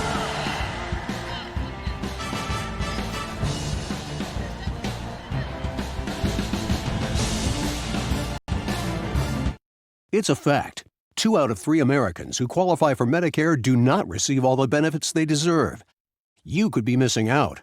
Now, Anthem Blue Cross and Blue Shield introduces a free Medicare plan checkup to make sure you receive all the benefits you qualify for in 2021. Call 888-520-0830 today and receive extra benefits for a $0 monthly premium. Benefits like dental, vision, hearing, and prescription drugs. And to help you stay healthy at home, you can have free prescription drug delivery, online doctor visits 24/7, and free streaming exercise classes. You can even receive money towards over-the-counter health items. Call 888-520-0830 today and feel confident you have all the benefits you deserve for 2021. You can receive extra benefits for a $0 monthly premium, like dental, vision, hearing, and prescription drugs. Call 888-520-0830 and make sure you're not missing out. Welcome back to Veterans Week, presented by USAA. Tonight we find ourselves in Bowling Green, Ohio, Deutsch Perry Stadium. Kent State takes over up 24-10. Mike Cousins, Cole Kubling. Crom keeps it and loses 5 yards on the play as he's wrapped up for a loss. Lane Spires with the belt tackle. There haven't been many minuses for Dustin Crum tonight. That may end up being one. Really good push in the middle of that offensive line. Wondered if he hands that off, could have ended up in a positive play. Crum this time does give it up. And off to the right side, Marquez Cooper. Cole, we talked a little bit earlier about what Bowling Green could do differently on defense. What would you suggest here on 3rd down and 8? Obviously, you have 3rd and long. You need to find a way to get pressure with 4. I don't know if they have the bodies to be able to do that now. 3-man rush probably not going to be enough. Rain started to fall. A warm night, but a windy one. Handoff, Cooper. And he's short by a yard. So 4th down. They've proven aggressive already on 4th down tonight and show no inclination to take the offense off the field. 2 for 2 on 4th down. Yeah, probably where analytics comes into play for Sean Lewis. That's why you get the 3rd down run, trying to set yourself up for a 4th down that you already know you're going to attempt to convert. So they get big here. Williams and Leach, a couple of tight ends off to the right side. Crum from a crouch takes the snap, gives it up. And the run to the left side, away from the tight ends, is the 1st down for Cooper. And you kind of wonder, you got Brian Bradford, 243 pounds on the bench. 4th and short, but then obviously Cooper can just squirt through. He kind of hides behind that offensive line and then just gives you a burst north and south. Blitz comes late. Crum throws to the end zone and incomplete. Too long for McCoy. He's thrown over his top target a few times in this first half. And a nice job by Marquise Cooper in pass protection there. You don't often see running backs that really want to mix it up with a blitzing linebacker or a defensive lineman that's turned loose. Had to go low, but still, he did his job, kept him off the quarterback. Pass not necessarily accurate enough, but still an excellent job by the freshman. Yeah, that running back out of Maryland got praise from Sean Lewis last week. Oh, there's a botched snap. And Crum, very aware, falls on top of it. But to go back to Cooper, the running back, got praise for picking up a blitzing linebacker on the game-winning touchdown pass last week. Not sure if that caught the Donjoy or the rear end. But, yeah, you don't get too many of those. I mean, the rain just started. This is the most annoying part of the rain right here. When it first begins to come down, that's when things are most slick. Here comes pressure. It's to set up the screen on 3rd down. And Cooper steps out of bounds, tiptoeing up the sideline.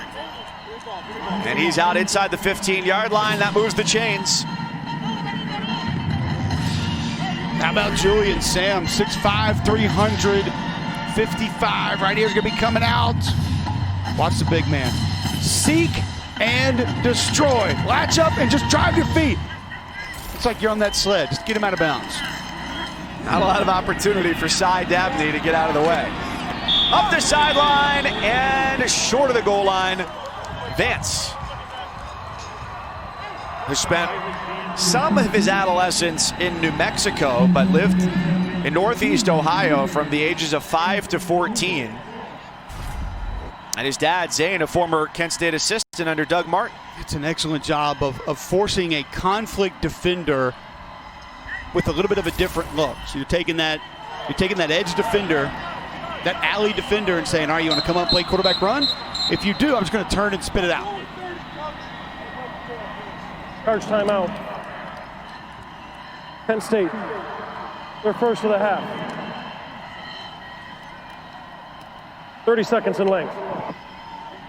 So they got a lot of options here, Cole, as they get set for 1st and goal. We've only seen a little bit from Brian Bradford, the 240-pound back. Who would you go to here? Well, yeah, I like Bradford. We'll take a look at the previous play. And keep in mind, Mike, these short yardage situations, they have not been afraid to throw the football. So there's sort of your conflict defender. Fake the handoff. You want to come up, play, run? Cool. I'll just pop it out here. Receivers wide open, get half a block. Hybrid block. Got in the way a little bit. Almost getting to the end zone. most of us would say right here, Mike, you have a 243-pound tailback. Just hand it to Bradford. Just kind of push it in. How many times 3rd and short, 4th and short have we seen the quick throws tonight from Dustin Crum? I think this coaching staff knows he'll make the right decision, knows he'll get the football out on time. So I don't think you can rule out any type of a screen or quick throw if they get the coverage that they like. Sean Lewis has been happy to ask Dustin Crum to disperse the ball to Jayshon Polk. They found the tight ends a few times as well. There's Mark Williams. We'll line up off to the right side. Next to Adam Gregory. Go jump ball up here if you want to.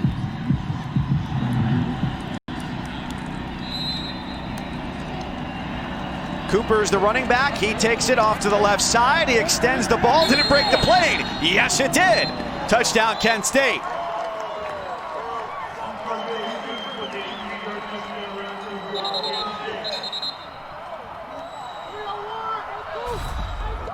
And there's an injured Kent State offensive lineman at the end of the play.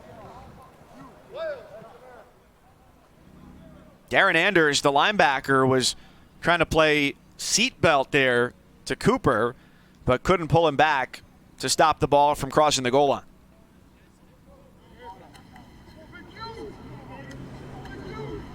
Couldn't really see exactly how he got tied up there on the replay. He's in the backfield, so not sure if he got twisted up.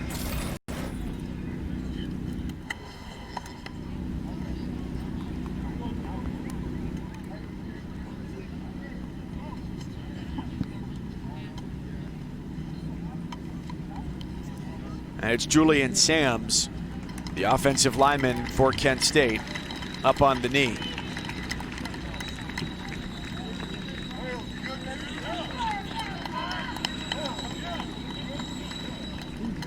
Spot where they're already short without their starting left tackle, Daniel Johnson, tonight. Sam's missed last week. He's back in this game. And it looks like he kind of just gets knocked back initially and then goes straight to the ground.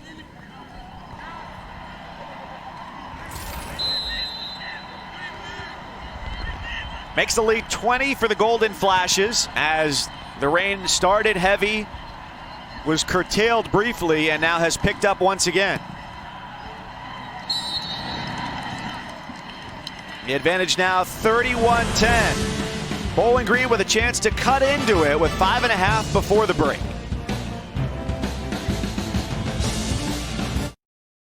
It's a fact. 2 out of 3 Americans who qualify for Medicare do not receive all the benefits they deserve. You could be missing out.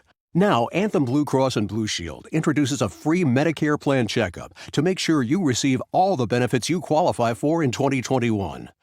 Call 888-520-0830 today and receive extra benefits for a $0 monthly premium. Benefits like dental, vision, hearing, and prescription drugs. And to help you stay healthy at home, you can have free prescription drug delivery, online doctor visits 24/7, and free streaming exercise classes. You can even receive money towards over-the-counter health items. Call 888-520-0830 today and feel confident you have all the benefits you deserve for 2021. You can receive extra benefits for a $0 monthly premium, like dental, vision, hearing, and prescription drugs. Call 888-520-0830 and make sure you're not missing out. All right, coming up at halftime with Trevin Match and myself, we'll be talking about the COVID situation. 2 more games in the SEC being postponed this weekend. When will they be rescheduled? If they will be rescheduled, we got more MACtion highlights coming up. We'll get you caught up. Plus, Tuesday takeaways. It was a great weekend in college football, and here's a shocker. Trevor likes BYU, guys. All right, guys, well, 2 other games tonight in the MAC. Akron at Ohio as the Zips look for their first win since October of 2018, and Miami at Buffalo. Miami, winners of the league last year, and that's over on ESPN. Here in Bowling Green, Ohio, it's been a very successful start for Kent State. They've had 5 drives, 4 touchdowns, 1 field goal. Meanwhile, the climb remains uphill for Bowling Green and Matt McDonald with 5.5 to go. This is a situation we talked about last week, Mike, where you kind of got away from who you were. Had to play a different style of football than what you were comfortable with. 110 with a full half left to play. Stay who you are.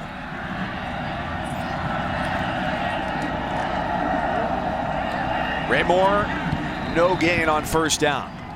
These perimeter defenders for Kent State have really done an excellent job of stretching plays all the way to the sideline, utilizing the whole field to be able to allow your teammates to come help you make plays.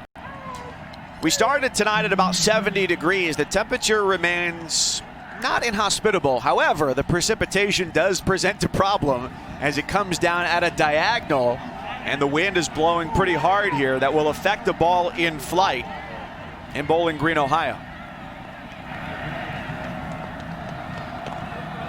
Play clock is down to 5 for the Falcons. Flag is thrown at the snap. Handoff again goes to Raymore, the freshman from Norwalk, Ohio, and he picks up a couple. Illegal shift, 2 offensive players in motion. 5-yard penalty, remains second down. Well, the challenge is, Cole, I think when they want to do a lot to confuse the defense, they can't also simultaneously hurt themselves. It's true, and one of the reasons that Mac McDonald is Scott Loeffler's guy is I think mentally he can handle all of this, because it is a lot. When you think about the motions, the shifts, the trades, getting guys lined up, having an understanding of where guys are, where they need to be, and why they're going certain places. But penalties like that, they, again, put you in an uncomfortable spot. You're not a team that's known for just generating explosive plays. You're more of a grinded-out style football team. Well, if anybody's slick now, it's probably more precipitation than perspiration on the field. It sent some fans for cover,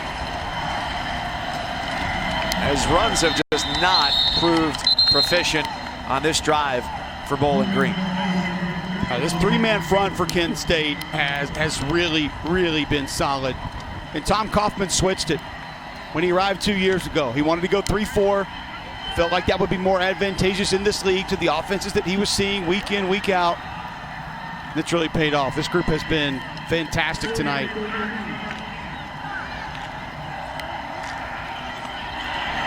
We've seen Dean Clark, the safety, come up to make some plays as well. He replaced the injured Keith Sherrill. That's a big loss for their secondary, who's out for the year with an Achilles injury.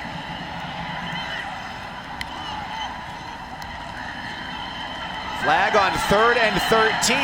As it stands, a first down for now for the Falcons, with Quinton Morris getting involved.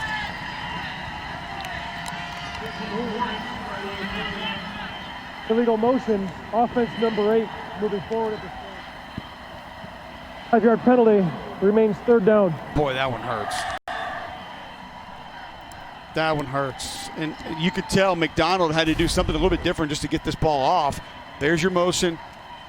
Just kind of a little skip step towards the line of scrimmage. You see McDonald there, he kind of had to change his grip just to get that ball out. Not sure if he caught the snap poorly. Obviously, the rain affecting things a little bit. That's beyond a killer. I mean, that's frustrating. That's maddening. It's unacceptable. For that to be legal, he'd have to go into the waters of Lake Erie, a little bit further north of Put in Bay to get into Canadian territory, and he'd be in safe shape there. Instead, 3rd and 18.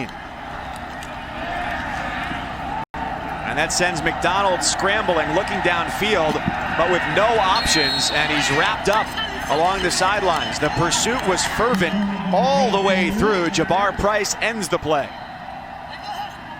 Yeah, this offensive line struggled with games last year. You'll see the twist coming around.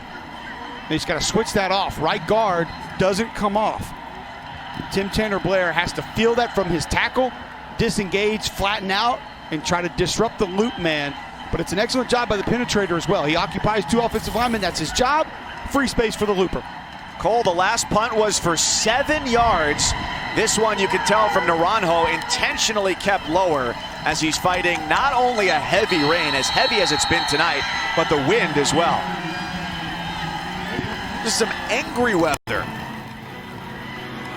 Saturday, some great college football for you on ABC. Notre Dame looks to avoid the hangover as they take on Boston College, and Wisconsin and Michigan go head-to-head, 7:30 Eastern on ABC. Everything available for you on the ESPN app as well. Badgers have got to keep playing because one more game, if they miss it, they won't be able, for as good as they've been, to be in the Big Ten title game. Yeah, obviously that would take a lot of other Big Ten teams missing a couple of games for it to even out and them still be able to do that. A snap that squirts loose, leaves Crum with no options except to slide down. This is pretty much handed off territory, right? And the last time that this happened with Crum, I believe that the center thought he was underneath, and that's why the ball just sort of hit and then fell down. I think it might be the same thing again here. This ball comes up and hits him right at the top of his rear end, exactly where it needs to be if Crum was under center. I don't know how you miscommunicate that. And usually as a center, you can feel that. All right, so watch where the ball hits. It's tough to see there. But it comes up and hits him right on the top of his tailbone. And, I mean, that's... Get a little bit of a look here. Clock operator, please set the game clock to 2 minutes and 3 seconds. That ball's coming up and hitting his rear end. That to me is a sign that he believes Crum is underneath. Now, the real dangerous part of that is that that's where you get a guy injured. He's stepping back in pass protection, or he's turning the pull, he steps on the ball. It's the last thing you want. Roland Walder, the former Kentucky Wildcat, third year at BG, comes off as the injured player there. Where do you feel the quarterback there when he's under center? What do you feel? Well, depending on the snap count, quarterbacks can come up and give you a little tap, or you'll feel them right there in their rear end when they put their hands up to accept the snap. So after the ghost snap that hits the deck, they go to the air, and that pays off because Polk is gone. Wind, rain, be darned. A 55-yard touchdown. And the route is on for Kent State here at Bowling Green. Watch how Dustin Crum has to catch this snap to then even get the throw off and complete it for a touchdown. Oh, and that knee. I didn't even think about the knee. Really close to being down. And he almost just has to shot put that thing. I mean, he's going like Danny Werfel just to get that ball out there because it's so wet and heavy. I think they're going to take a look at that knee, Cole. Didn't think about that the first time that I saw it. I knew he had to go down to catch it, and he didn't have to go that low. I wonder if he just knows it's wet and he's going to try to secure it because he don't want it to slip underneath his hands. Charge timeout. Oh, wow. That is really close. See, I think he just wants to make sure he doesn't drop it, so he wants to get his hands under the ball, which is good. Pull it out, reset the feet, and then somehow gets an accurate ball off. Challenging the ruling on the field of a touchdown. Oh, man. Okay, so this is going to go upstairs. Ken Myers, the replay official, is going to get on the horn with Jeremy Valentine, the referee. And what they have to change this from a 55-yard touchdown to a loss of yards back to the 39.5 is indisputable video evidence. And that's close. I don't think you get it from that angle, and I don't think you get it from the angle behind the defense. If there is indisputable video evidence, it's going to have to be the shot that we have from behind the offense, because there you have somebody that's constricting the view of the replay official on defense. It is literally hovering. This has to be the look, and his foot might be in the way of you being able to tell there.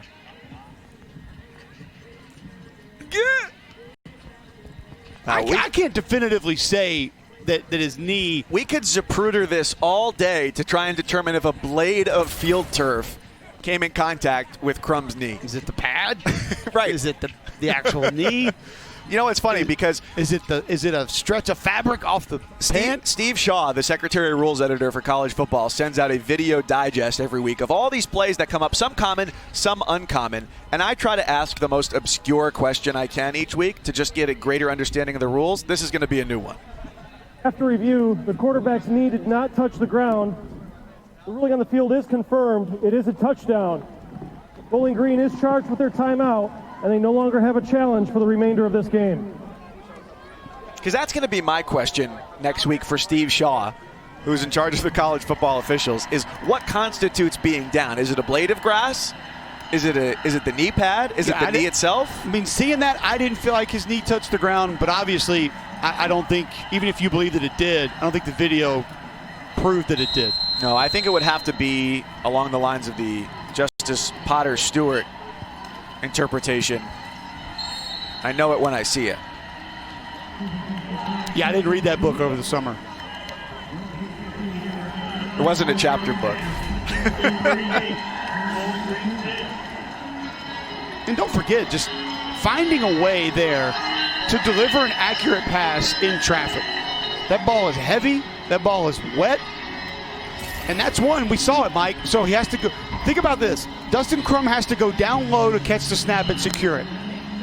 He puts it in the belly of his running back. He's got to pull it out. He resets his feet, has to change his grip and delivery to get rid of that football. Now, is it a difficult throw? No, not really. But I think when you put all those things into context that had to happen before that ball's delivered, it's a pretty nice play there from Dustin Crum, excuse me. That was his Halloween alter ego this year. Well, part of the praise that he got last year was that his completion percentage was over 70%. And today it's at 75. 15 of 20 for 252 yards, 4 touchdowns. They haven't had to punt in the first half. Perhaps Bowling Green can make some noise here. They get the ball to start the second half.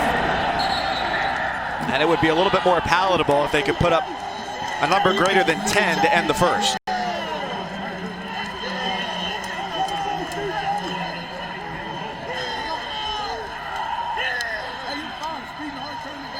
This is what you cautioned about with the way they found themselves playing last week. Big hole early on the scoreboard, and you've got to change what you do. And it's been different mistakes. Last time it was turnovers that led to field position that immediately led to points. It feels like it's been more penalties during this game. You were saying?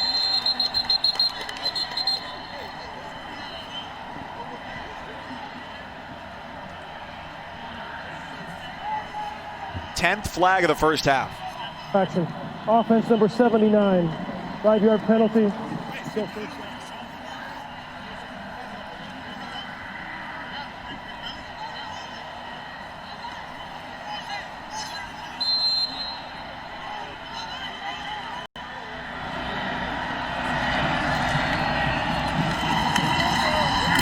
Donald gives it up, and Raymore stretching forward. That's about all he can do to gain a couple yards. And that's the part that just has not been able to go. Our timeout, Kent State.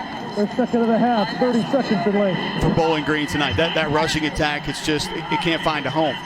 There has not been a lot of space, and they need that to be able to open up the other things that they want to do. 1 minute, 42 on the clock, please. We talked to Scott Leffler about his offense and just the principles, where he comes from. You go back to his days at Michigan, where he's roommates with John Runyon. Tried to tell us, he said, I'm an O-line guy. He found out I played offensive line. He said, I'm an O-line guy. I roomed with Runyon when I was at Michigan. I was thinking, Coach, that's cool, but you're still a quarterback. In any conversation, you didn't hit anybody in practice. You're not an O-line guy. No one's more of the O-line guy in any conversation than you. I don't know. I talked to John Runyon today. I did. And trust me, he's an O-line guy. And he told us that he and some of his teammates early in their career were getting off a plane, and they looked over at Scott Leffler and they said, hey, Rook, what you doing after this? And he said, nothing. Said they took him out, stayed out with him all night, and from then on, he kind of was an O-line guy on that Michigan team. He played there from 93 to 96, and he's coached under some really great coaches. Lloyd Carr, Urban Meyer, Gene Chizik, Frank Beamer. Yeah, and you think about some of those influences at Michigan are still with him today. Mike DeBoard, Cam Cameron, Fred Jackson, who's just an absolute legend there with the Michigan Wolverines. And he carries some of that today. But the Urban Meyer one is what got us when we talked to him the other day, saying, I had no idea that you could run so many plays off of one play. And he said, that's what the spread taught me. That's what I learned under Urban Meyer. Take one play and make 4 plays out of it.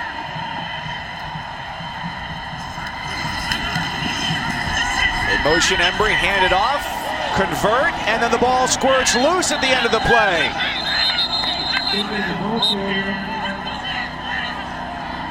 He'll peel away the pile like Russian nesting dolls to determine possession. A dangerous spot to turn it over if indeed that's what it is. Kent State's got it with inside a minute to go, and great field position.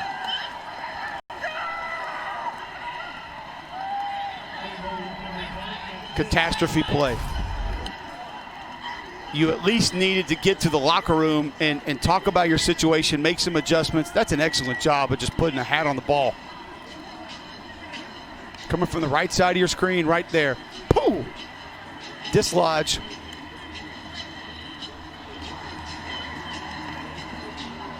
And now if you're Kent State, you got an opportunity to really try to slam the door here at the end of the first half.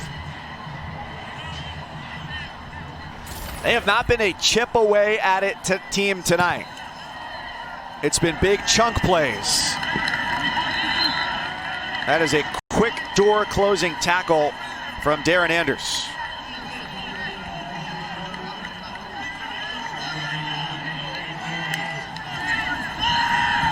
Crum set a clean pocket just about all day. This time, however, he doesn't. Roland Walder brings him down. Still a timeout to use for the Golden Flashes, up 28. Walder's been close multiple times tonight. Good length out there on the edge. They play it safe, and it'll set them up for about a 45, 46-yard field goal here. Kent State, their third and final of the half, 30 seconds in length. Give your field goal team time to get things set up. Thought you could have maybe run another play there, and if you're going to use your last timeout, go ahead and get it to fourth down. They'll have the wind at their back here for Trickett, who's not exactly perfect, but as close as you can get. Last year, tied for the FBS lead, hit 29 field goals. You've got the wind with you, like you mentioned, Mike. Rain has died down a little bit. Do you have a dry ball over in the kicker ball bag, is what I need to know.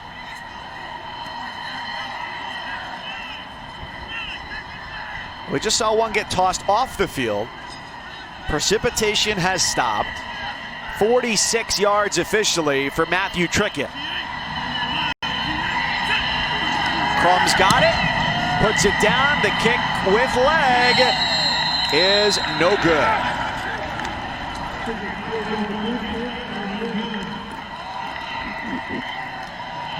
They leave 3 seconds on the clock, which will then bring us to the end of the first half. And we'll have a lot coming up for you at the half as well, with Nabil and Trevor in the studio taking a look around the league tonight. Akron and Ohio, Miami and Buffalo. 3 more MAC games on tap for you tomorrow. And as they mentioned, if you haven't been in lockstep with the college football news today, well, you may have to alter your weekend plans if you're an SEC fan. Kent State trying to get to 2-0 in just a 6-game season. They are well on their way here on the road, up 38-10. Highlights from around the country, news and notes coming your way right after this.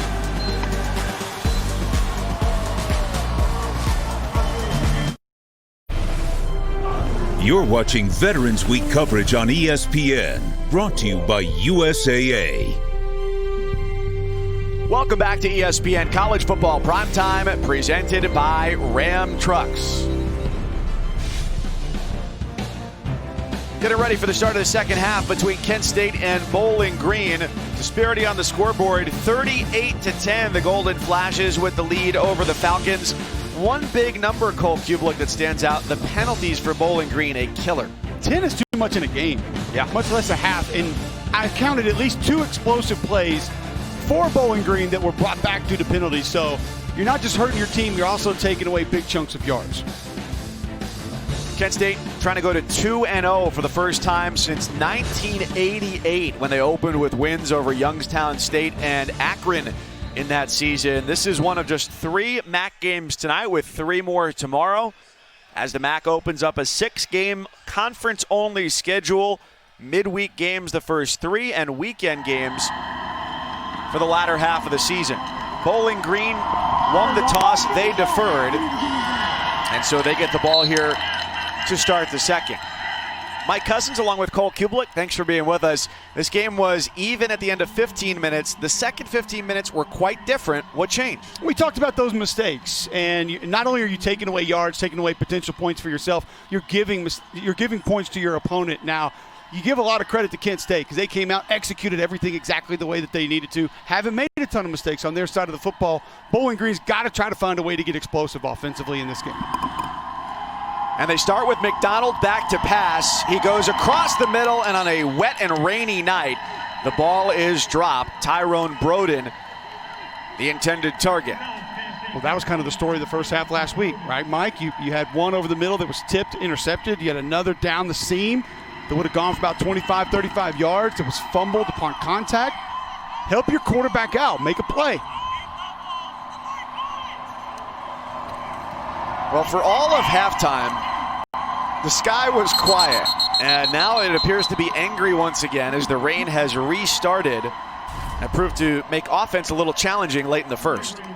Nice little throw to the middle of the field. Just a little dig route. That's one that Tyrone Broden has to have.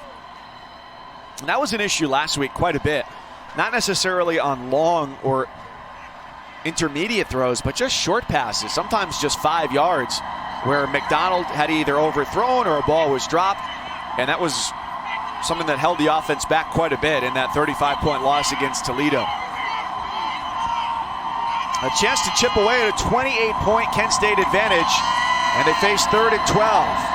McDonald steps up, he heaves over the middle, and that pass is bobbled in, incomplete. A good opportunity for Ortega-Jones. And there's a flag down.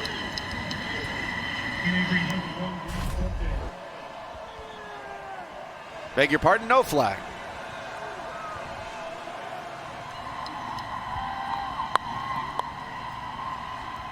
Just couldn't get enough air into that deep shot. Had the route.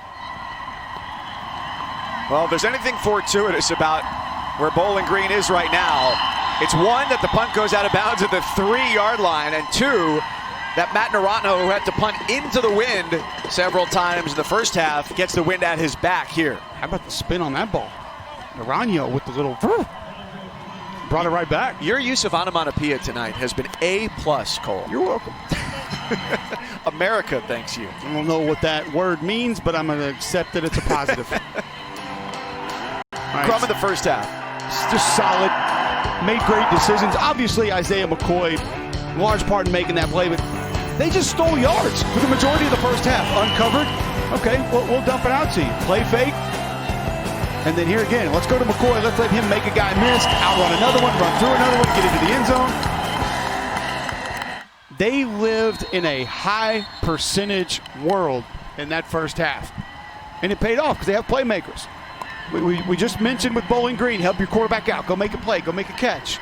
That was not an issue for Kent State in the first half. And at times with Williams, who's in the backfield here, and with Jay-Sean Polk, it was just their speed that was enough to beat the defense. Keeper for Crum to get the ball out of the end zone to the 1/2-yard line. That was very dangerous. Very dangerous, maybe very generous on that spot. Very close. Let's give a look here where that ball is. Just over, yeah. Got it over the goal line. Man. Before he's brought down to get the ball over the entire goal line. He's got it. Throws across the middle, tipped and incomplete. And there's a very late flag from the far side of the field. One in the middle as well. Well, that was McCoy, who we just credited for making all those plays in the first half. Ineligible receiver downfield. Offense number 69. A penalty is declined. 4th down. It's got to make you mad when this gets called because it happens on every RPO. Every single RPO, you got a guy downfield. It's just it's not the MAC, it's not Big 12, it's not SEC. It's everybody who's running an RPO. Right there. Right there. Yeah, he's downfield, but I mean, it's just, I'm not saying it's not a penalty. It just happens all the time. It's kind of become a part of football. So Ian Hensey, the punter, has his heels on the ledge of disaster in the back of the end zone. Takes a wet football and gets away. As good a kick as you could ask for given the circumstances. Jake Rogers, though, is immediately mauled the 46-yard line. The coverage right on top of him, and a flag rests idle at the 32.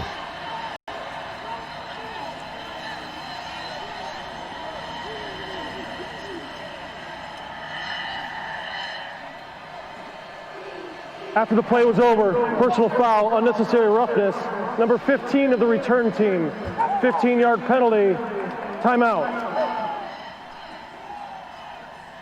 Jayshawn Polk, whether it's on offense or on special teams, he is everywhere.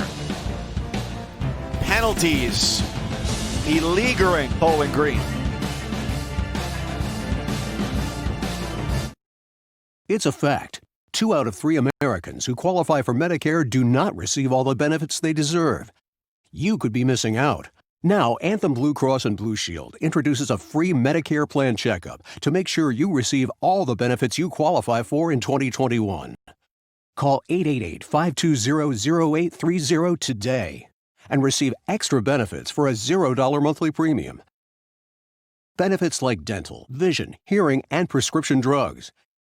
And to help you stay healthy at home, you can have free prescription drug delivery, online doctor visits 24/7, and free streaming exercise classes. You can even receive money towards over-the-counter health items. Call 888-520-0830 today and feel confident you have all the benefits you deserve for 2021. You can receive extra benefits for a $0 monthly premium, like dental, vision, hearing, and prescription drugs. Call 888-520-0830 and make sure you're not missing out. It's in memoriam of them.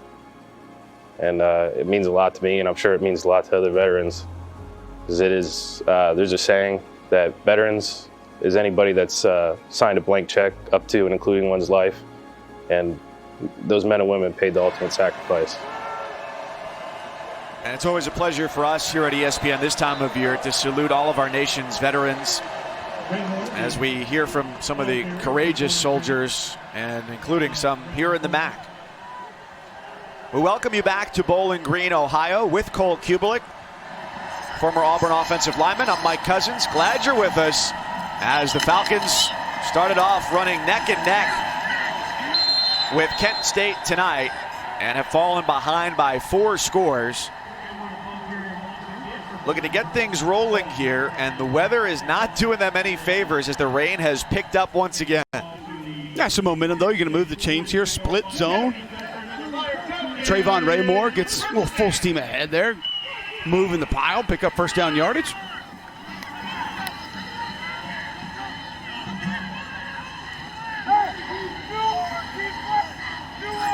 McDonald, the former Boston College Eagle, turned Bowling Green Falcon in his second career start. Hands off a gain of 3. His head coach, Scott Loeffler, an offensive guy at heart, said this week kind of represented a path for him. You can go one way and your season can really take a positive turn with 5 games left, counting today, or it can go the opposite route. And what do you feel like, Cole, that's been today based off of Loeffler's expectation? Well, I told you last week there was a lot of negativity about their performance. And when I put film on and I watched it, I said, man, there were some things that were really close on. There were some things that were there. Now, they missed them, but it wasn't just because of a total lack of execution. It's 1-2 guys, so finding continuity, finding positives. I think it's very dangerous to sort of say our season hinges on this game, that you won't be able to find more positives if you don't win this football game. So even with this game, if it doesn't end up going your way, you have to find ways to build. Continue to sort of provide building blocks for your team and your players and your program to try and get better throughout the course of a season. Because it doesn't matter when you begin to turn it around. If it's this week or the last week of the regular season, the goal is to build a better program. So if you begin that build at some point this season, then you can carry that momentum into next year. And as Scott Loeffler laid it out from the way other people have said it to him, you know, the first year of taking over a program is going to be really challenging. The second year, which he's in now, you start to take some steps. The third year, maybe, he said, you see the light. And years 4 and 5 is where the successes really come. And this ball just looks uncatchable right now with how slick everything's playing out there. Well, guys practice in the rain. Guys practice with wet ball. You have wet ball drills. It's not new. This ball just sails a little bit. That's a catch that can and should be made. You'll be a big play wide receiver, you catch that football. But you go back to the mechanics that we talked about with Matt McDonald, something that Scott Loeffler obsesses about. He's passionate about it. It would be very difficult to play quarterback for Scott Loeffler because he is so detail-oriented. That may have been a situation there, too, where McDonald sort of got away from those mechanics and didn't allow for an accurate throw. Fourth down punt for Vance. And he lets it go. And it takes a journey through the end zone.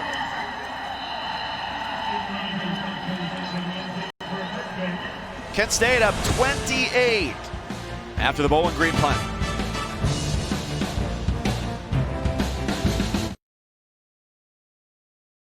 It's a fact. 2 out of 3 Americans who qualify for Medicare do not receive all the benefits they deserve. You could be missing out. Now, Anthem Blue Cross and Blue Shield introduces a free Medicare plan checkup to make sure you receive all the benefits you qualify for in 2021. Call 888-520-0830 today and receive extra benefits for a $0 monthly premium. Benefits like dental, vision, hearing, and prescription drugs. And to help you stay healthy at home, you can have free prescription drug delivery, online doctor visits 24/7, and free streaming exercise classes. You can even receive money towards over-the-counter health items. Call 888-520-0830 today and feel confident you have all the benefits you deserve for 2021. You can receive extra benefits for a $0 monthly premium, like dental, vision, hearing, and prescription drugs. Call 888-520-0830 and make sure you're not missing out. Last time Notre Dame beat the #1 team in the country before last week, 93 against Florida State. They lost against Boston College. They'll look to avoid that fate against BC this week on ABC at 7:30 Eastern. Wisconsin at Michigan. Michigan 1-2 to start things off. Wisconsin favored in that one. And Cole, we've got a couple games that are postponed in the SEC. This was not a good news day for games scheduled to be played today. Not really a good news week for the Southeastern Conference. Auburn, Mississippi State's going to be postponed. Obviously, Alabama, LSU, which is a big one every year. Texas A&M's got a ton of momentum right now. Really outside looking at a playoff spot. Their game against Tennessee is going to be postponed. And in that top 10 as well, 2 teams that present a good deal of intrigue as far as college football playoff and New Year's Six consideration. Cincinnati in the American Conference and BYU. I think Cincinnati's a fun team to watch. That defensive line really gets after it. Luke Fickell's done a great job. And I mean, how do you not like what BYU's doing this year? Legitimate Heisman candidate quarterback, physical offensive line. Jeff Grimes done an amazing job with that O-line in that offense. They're fun to watch. Kent State has been just that as well tonight. That pass thrown a little bit behind Mark Williams, who caught the go-ahead touchdown in last week's win over Eastern Michigan. He had 3 games in the MAC tonight. Ohio and Akron, a 1-score game late, and at the half, Miami and Buffalo within a touchdown. That game's on ESPN.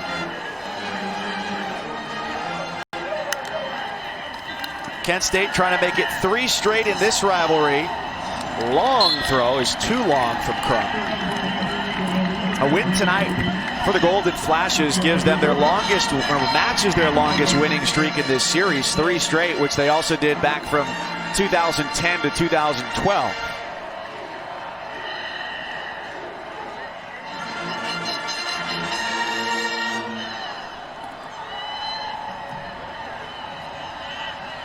Rodgers back at the 40 with a punt that's going to go into the wind.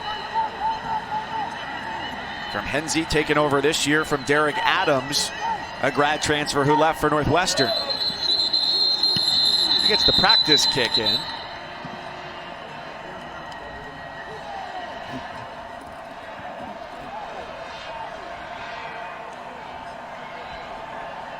Procedural call sets back Kent State 5 yards, much to the dismay of Sean Lewis.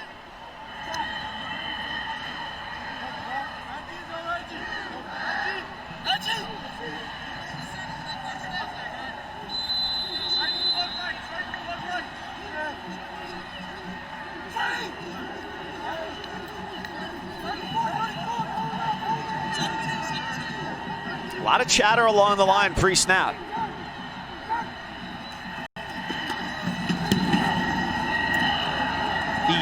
High snap into the wind, takes a Kent State roll.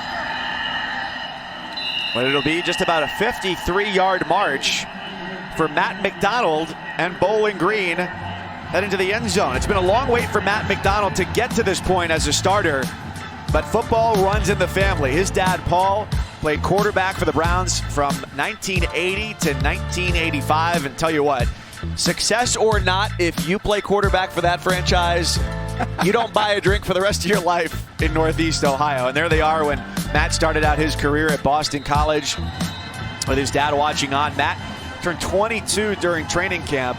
He's a redshirt junior this year, and it's a long road to get to his first start last week, considering what he went through in high school, because he had an injury his junior year of high school at Mater Dei in California. That allowed a guy named JT Daniels to take over.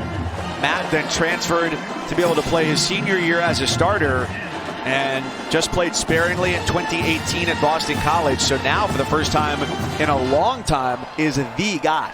Yeah, had that immediate eligibility denied, and it's been a long road. It's good to see him getting his time, getting his turn. He's waited, and now has a chance to come out, execute, and be the man in this offense this season. For a Bowling Green squad that was picked second to last in the media and coaches poll in the MAC East, ahead of only Akron.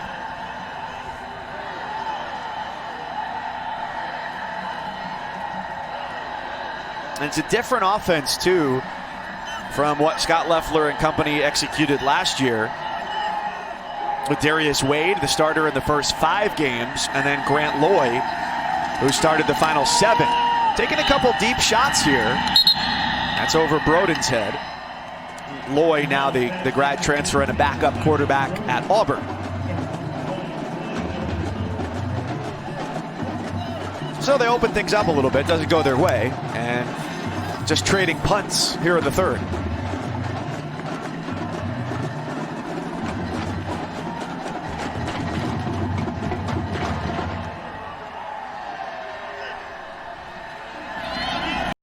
Third down has been suboptimal for Bowling Green tonight.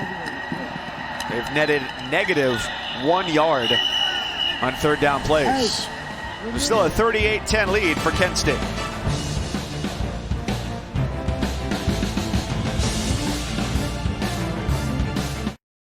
It's a fact. 2 out of 3 Americans who qualify for Medicare do not receive all the benefits they deserve. You could be missing out. Now, Anthem Blue Cross and Blue Shield introduces a free Medicare plan checkup to make sure you receive all the benefits you qualify for in 2021. Call 888-520-0830 today and receive extra benefits for a $0 monthly premium. Benefits like dental, vision, hearing, and prescription drugs. And to help you stay healthy at home, you can have free prescription drug delivery, online doctor visits 24/7, and free streaming exercise classes. You can even receive money towards over-the-counter health items. Call 888-520-0830 today and feel confident you have all the benefits you deserve for 2021. You can receive extra benefits for a $0 monthly premium, like dental, vision, hearing, and prescription drugs. Call 888-520-0830 and make sure you're not missing out. In the MAC, a 6-game schedule this year. The coaches picked Miami and Toledo as the winners in the East and West, respectively. Toledo goes to Western Michigan tomorrow. Eli Peters, 4 touchdowns in their opener. Miami and Buffalo squared off head-to-head right now, getting ready for the third quarter. And Akron and Ohio, a 7 o'clock kickoff tonight in Athens. And that's got the Bobcats on their way to a victory after losing their opener last week by 3 against Central Michigan. You'll also have Eastern Michigan at Ball State tomorrow night, and an 8 o'clock kickoff on ESPNU, Central Michigan at Northern Illinois.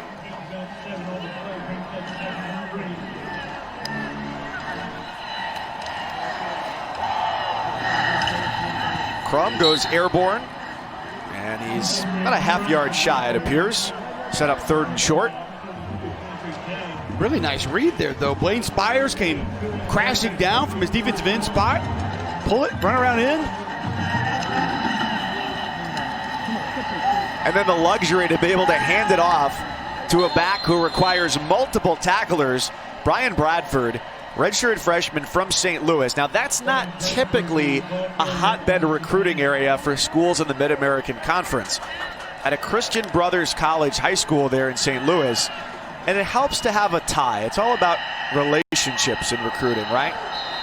And so Bill O'Boyle, the offensive line coach who recruits that area, has some connections there, and that helped Bradford go from St. Louis to Kent, Ohio. You know, Bill O'Boyle plays an important role on this team, Mike. You think about having the youngest coach in FBS, and who do you point to? Who do you lean on?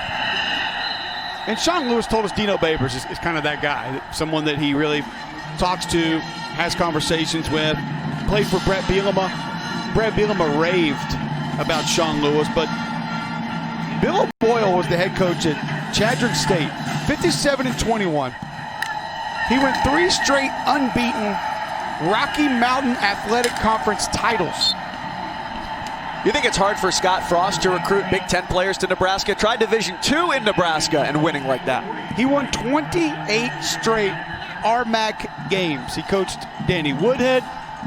Big reason he won some of those games. And I will give you $20 right now if you can name one other school in the RMAC not named Chadron State. Wow, I would love to be $20 richer so I could buy some fast food on the way home tonight, and I got nothing.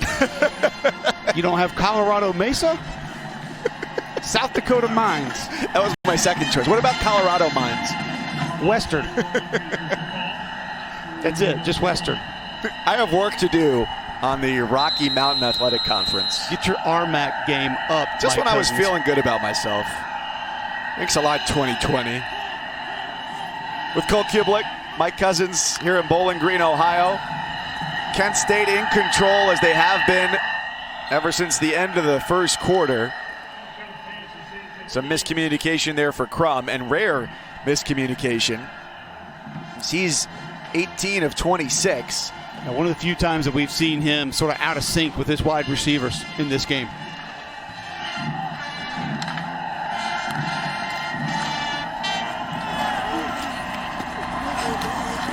That is a man's run from Bradford. How much do you like watching this guy run the ball? He's like a guard running the football. I mean, I made the Jaworski Lane comp earlier. Pooh Bear Williams, TJ Duckett. You think about some of those big burly tailbacks we used to see in college football all the time. Jerome Bettis when he was at Notre Dame. I used to love watching the bus run with that belly hanging out. It gives the Husky kid the chance in his brain that he might be able to run the football one day. That's what those guys did for me. Ironhead, Hayward. So you're saying you weren't happy when Mom brought home the Husky-sized clothes, but there's hope? Oh, she didn't bring them home. We had to shop in the Husky section of Sears, I think. I had hand-me-downs, and I didn't even have brothers. Bowling Green, they're first of the half. Full length timeout. Yeah, not really surprised here. Kent State really on the move. That run game's getting going. I'm sure Brian Van Gorder wants to try and settle things down a little bit here, especially with his defensive front, try to come up with a different plan to slow this rushing attack down here early in the second half. This season, for every field goal and extra point made by participating universities, Allstate will make a contribution to the university's General Scholarship Fund. Thank you, Allstate. You go back to Sean Lewis, head coach here at Kent State, and what he wants to try to accomplish. 12 and 13 personnel are things that he wants to be a regular part of what they do. And pounding the football, running the football is going to be something that is going to have to happen. But it's that decision maker at quarterback. The understanding of the offense, knowing where to go, when to go, how to get there. Doesn't have to be a guy with a big arm. Doesn't have to be super athletic. Think about the weapons you got around you. I mean, we've seen Cooper in the backfield, Williams in the backfield, Bradford in the backfield. We've seen McCoy down the field on short plays. We've seen Jay Sean Polk, Dante Cephas. He's got weapons all over the place. Crum fakes it, rolls, and scampers inside the 10. And I thought that as Scott Loeffler described Dustin Crum's ability this week, He said, he's great at managing the game. I think that sells him short. I've never thought managing the game was disrespectful. A lot of people do. That was a disrespectful hit that Dustin Crum just took. Draws a flag. I've always viewed that as a compliment. Yeah, I think it's become a pejorative. Very much a negative. Penalize half of this. Down. No fan of a team that wins a bunch of games who has a quarterback that most people would deem a game manager, after those games is sitting at home saying, God, yeah, we won, but if our quarterback could do more than manage the game for us. No, you win games. Are you imitating a sports talk show caller? Not one of mine. They hand it off, and that's almost unscathed into the end zone for Bradford.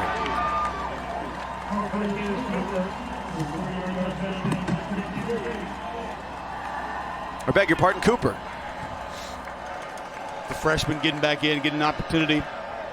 Just looks like inside zone to the left side, and pretty big block by the right side of that offensive line, just taking a couple defenders into the end zone.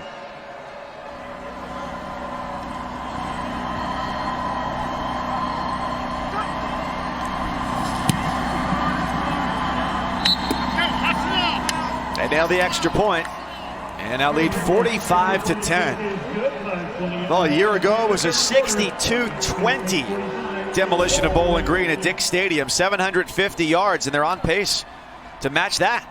I just watch, you're going to have a couple going into the orange here. 71. There comes 54. Bill Kudik. Nathan Monin.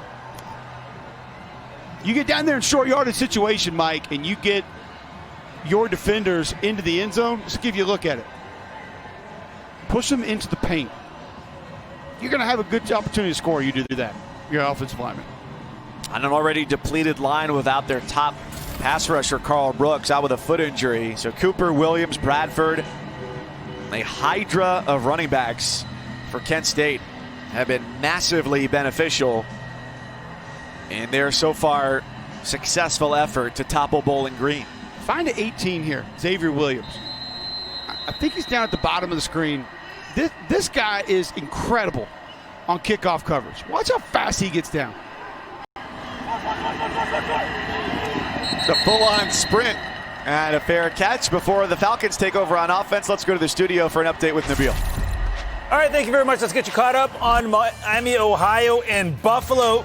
Jared Patterson from 1 yard out, second touchdown of the game, 21-7 for the Bulls in that one. And it's a final here, Ohio beating Akron 24-10. The Zips now have lost 19 straight games. A painful run for them, guys.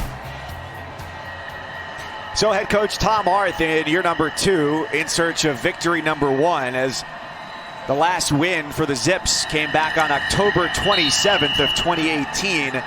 Near the end of the Terry Bowden era. So that puts Ohio at 2-0 and Buffalo en route to a 2-0 start to their season. It's already, can you believe that? With just the separate start times that teams have had this year. I think of a team I saw earlier this year. We talked about Jake Spavital at Texas State. They're closing in on playing 10 games. UTSA is in a similar boat. Meanwhile, we're here in week 2 for the MAC and the Pac-12. It's a little odd, but hey, you're getting some in. You're going to get a season in. And I think it's good to get it in now as opposed to say, okay, let's just wait for the spring and everything will be okay and we'll just be able to play it. You don't know if you're going to be able to play it. And then I think what that does to the body clock of the players who are attempting to compete in full contact football in the spring and then not get spring developmental period and then have to come back and play another fall, that's just that doesn't work physically. Honestly, it just doesn't work. Trayvon Raymore, the running back, the injured player for Bowling Green. And when you think about weird time-shifted things, too, we're less than 2 weeks away from the start of the college basketball season, and we haven't had the NBA draft yet either. Yeah, strange. Yeah, you think, and listen, I'm not saying that it just cannot be done, that Ivy League's going to play in the spring, SWAC's going to play in the spring. You can do it, but I think what you have to take into serious consideration is what is that goal, what are the after effects going to be? You're going to push your next season back? When you start next fall? You already missed one developmental spring, so now you're guaranteeing you're going to miss another one. What's practice going to look like? How's it going to impact recruiting? I mean, there's a lot more that goes into it than saying, oh, yes, we're physically capable of playing a season in the spring. You can do that. And I said all along, if that's worst case scenario, if that's the last resort, they'll all do it just to get it in. But be ready to impact the next year, maybe even 2 years, if you're going to play a season in the spring. And it's not geographically advantageous for certain areas of the country. Case in point, the MAC, where you're spread out from northern Illinois to going up to Mount Pleasant, Michigan, to all the way over to Northeast Ohio and Buffalo. I mean, Buffalo is going to be the snow capital of the United States. That's not going to be fun. It is. We are having a bit of a blessing here tonight with temperatures in the 60s and the 70s, which are quite abnormal. November 10th is usually the average first snowfall the last few years. McDonald sprints, flips it, and his pass is complete to Quinton Morris, who you can be sure they'd love to have him be more involved. Official timeout for an injured defender. One thing that we don't think about often is when a score gets to this point, 45-10, how a guy like Tom Kaufman's eyes have to just be wide open, the defensive coordinator for Kent State, because all of a sudden you can play very high-risk football. You can attack, you can blitz, you can pressure, you can run stunts, games. You give up a big play, no harm, no foul. So you're really able to just cut it loose. You can go see some things, and maybe you want to see how a guy rushes off the edge, how a certain pressure package looks. You want to put some things on film for different teams to prepare for. It's a lot of fun for a defensive coordinator to coach in a game like this with the score being what it is. And that makes life really difficult. Sean Lewis said this week that there really wasn't much to judge off of one game for Bowling Green Beach because there's just so many variables. But they brought the pressure, and the pressure penetrated to send them back. Now, I want to go into what you were talking about earlier with Tom Kaufman and taking this offseason to revamp their scheme and how he looked at what Rocky Long has done, the longtime head coach at San Diego State, now the defensive coordinator at New Mexico, and one of his proteges, Zach Arnett, who was the defensive coordinator there and now is at Mississippi State and going to a 3-3-5. Well, it's kind of becoming the new craze, really, in college football. If you saw what Matt Rule did at Baylor last year, they ran it very effectively. Now, they had the Lynch brothers playing defensive line, and when you got a couple war daddies playing D-line for you, it's a lot easier to be able to do it. You look at what's happening at Iowa State, and that staff, they've been able to pull it off. They've been able to do it. Even in the SEC, tinkering with it a little bit this year is Barry Odom, because he's kind of playing a real bend but don't break style. It gives you some advantages. And first off, you got to have a couple of really good defensive tackles and defensive linemen to be able to do it. But if you're going to face some of these offenses that are moving around a whole lot, you're trying to keep things in front of you, and you don't have time to really exchange what your assignment's going to be on certain plays, well, it's a way to sort of stay off and keep things in front and force teams to work their way down the field. I think, Mike, in college football this year, if there's one lesson that I've learned watching college football this season, it's that the patience roles have sort of reversed. And we're seeing some defensive coordinators sit back and say, okay, we'll just make you work your way down the field. And you're seeing some offensive coordinators, now it's paying off for some of them, they can't help themselves. They got to go throw the ball 40 times a game. And games that are tight, games that are close, all of a sudden putting the ball in the air, and it's egregious at times, but there's been a little bit of a shift some places on defense saying, hey, we're just going to sit back and make you work. And that 3-3-5 is one that allows you to do that. Are you throwing shade at Mississippi State, Cole? Well, that's kind of what they do. I think that is an offense in and of itself that requires patience. And I don't think that there's a true understanding some places of the air raid. People hear air raid and they think, oh, go ball, 9 route, just chuck it down the field. That's not what it is. It's work the underneath until you force a defense to run out of patience. And when they do, when they come up and they want to try to take something away, or they want to try to press and get their hands on a receiver to reroute them, that's when you can hit them down the field. It's not just go ball, go ball, go ball. That's not what the air raid is. And I think you had a quarterback that was a bad fit early. I'm not saying he didn't have the patience, but I'm saying he didn't see it the way he needed to. And now they've made that change, and things last week looked a lot more like they're supposed to look for that Mississippi State offense. Apropos of change, we see Colin Schlee take over because of the success that Dustin Crum has had tonight. And rare is it that you'll get a backup in with such a lead, still with 3 minutes to go in the third quarter. But it's the redshirt freshman replacing the senior here, the Maryland native, who's coming off his redshirt freshman season last year.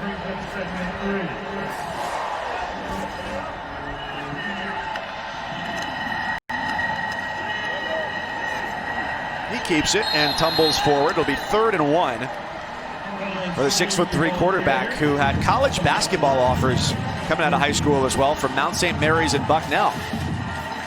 So quality reps for any quarterback. Yeah, especially with so much time to play in this game. You're gonna direct the offense. You're gonna make calls. You're gonna make checks. You're gonna see what game speed looks like. And with this essentially being a free year, I wouldn't be surprised for us to see a lot of freshmen get their shot here late in this game. We've heard that relative to Bowling Green, but especially because there's no eligibility clock this year, you bet. I mean, this guy is like a dump truck rolling down a hill and his brakes are out. Brian Bradford, you can't tackle him with one guy, right? I remember the first time my dad took me to Pittsburgh, and we were going up these big mountains, and they had the big gravel pits on the side of the road. And I was like, what are those things? Why's all that gravel out to the side? And he's like, well, the big rigs come down the mountain, and if their brakes go out, which happens often because they got all this weight on there, they got to pull into the gravel pit and it stops. I'm like, I feel like you need a gravel pit for Brian Bradford. I guess the only way you're going to get him down. There's a play, Mike, last week, and I wish we had it to show it to you, but you're just going to have to trust me on my description. It was a similar play to that. Bradford's a little bit closer to the sideline, and he's got about 10 yards of space between he and the safety who's coming over to attempt to tackle him. And he redirects to the middle of the field at the safety. That's bold. And ducks his shoulder to try to take him out. Now, he had about another 10 yards of green going up the sideline, but he intentionally goes back towards the middle of the field to try to force contact with the safety. And I'm just sitting there thinking, that's my guy. Like, that's your running back right there. That's what you want to see. What do you think the safety's thinking at that point? Holy hell.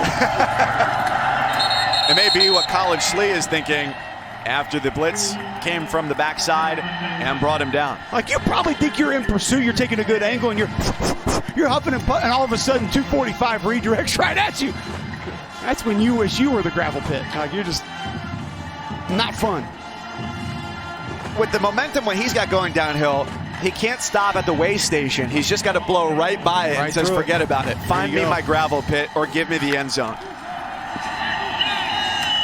Bradford off to the left side, picks up a couple of good blocks, and he gets brought down by Patrick Day, the redshirt freshman safety. This is clinic stuff now. Gap scheme runs, Jack Clement, 70. Excellent job for Kent State with the kick-out block.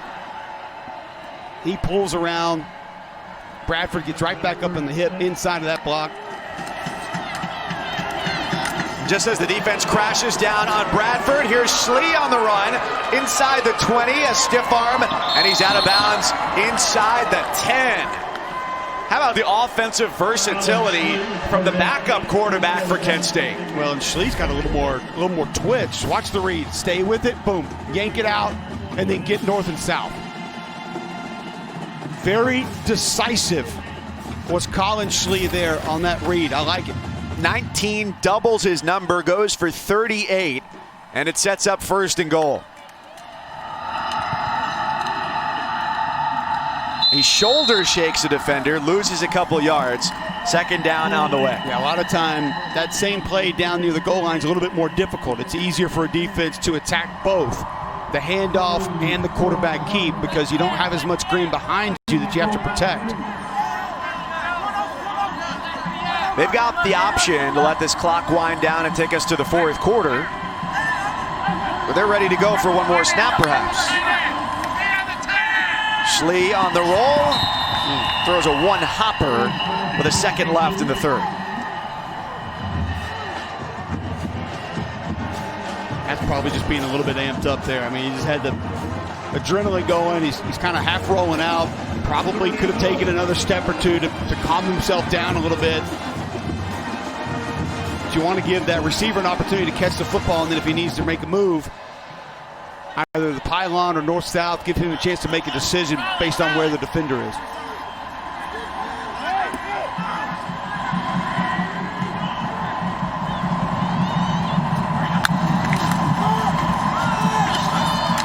Bradford spins out of one tackle, but a couple more defenders converge.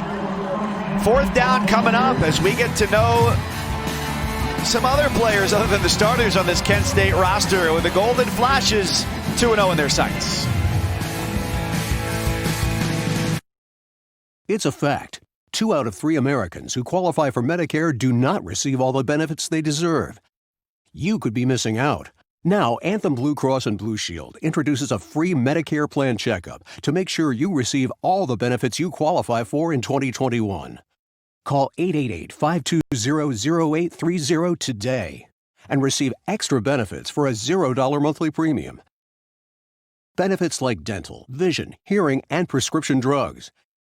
And to help you stay healthy at home, you can have free prescription drug delivery, online doctor visits 24/7, and free streaming exercise classes. You can even receive money towards over-the-counter health items. Call 888-520-0830 today and feel confident you have all the benefits you deserve for 2021. You can receive extra benefits for a $0 monthly premium, like dental, vision, hearing, and prescription drugs. Call 888-520-0830 and make sure you're not missing out. 45-10, Kent State looking to add to its lead on top of Bowling Green here at Dwight Perry Stadium in Bowling Green, Ohio. Normally can seat 24,000. Today, just friends and family of players, band members, and spirit squads allocated tickets. State of Ohio says cap of 1,500, and that's it, unless you're the Browns or the Bengals. So a chance to make it 48-10. And they do.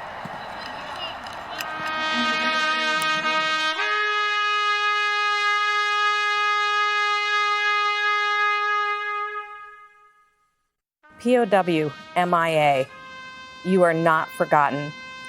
This seat is reserved for the more than 83,000 men and women serving our country who have not come home.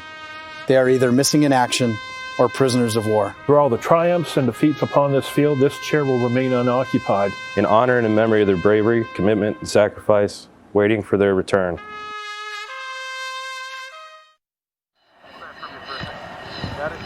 A somber but powerful memorial provided here at Dwight Perry Stadium by the Bowling Green Athletics Administration, and a great reminder for us all of the sacrifice and the blank check, as we heard earlier from one of the BGSU alums who served overseas for 2 tours, that military members right when they do make that decision to go to war on behalf of our country. Very, very cool.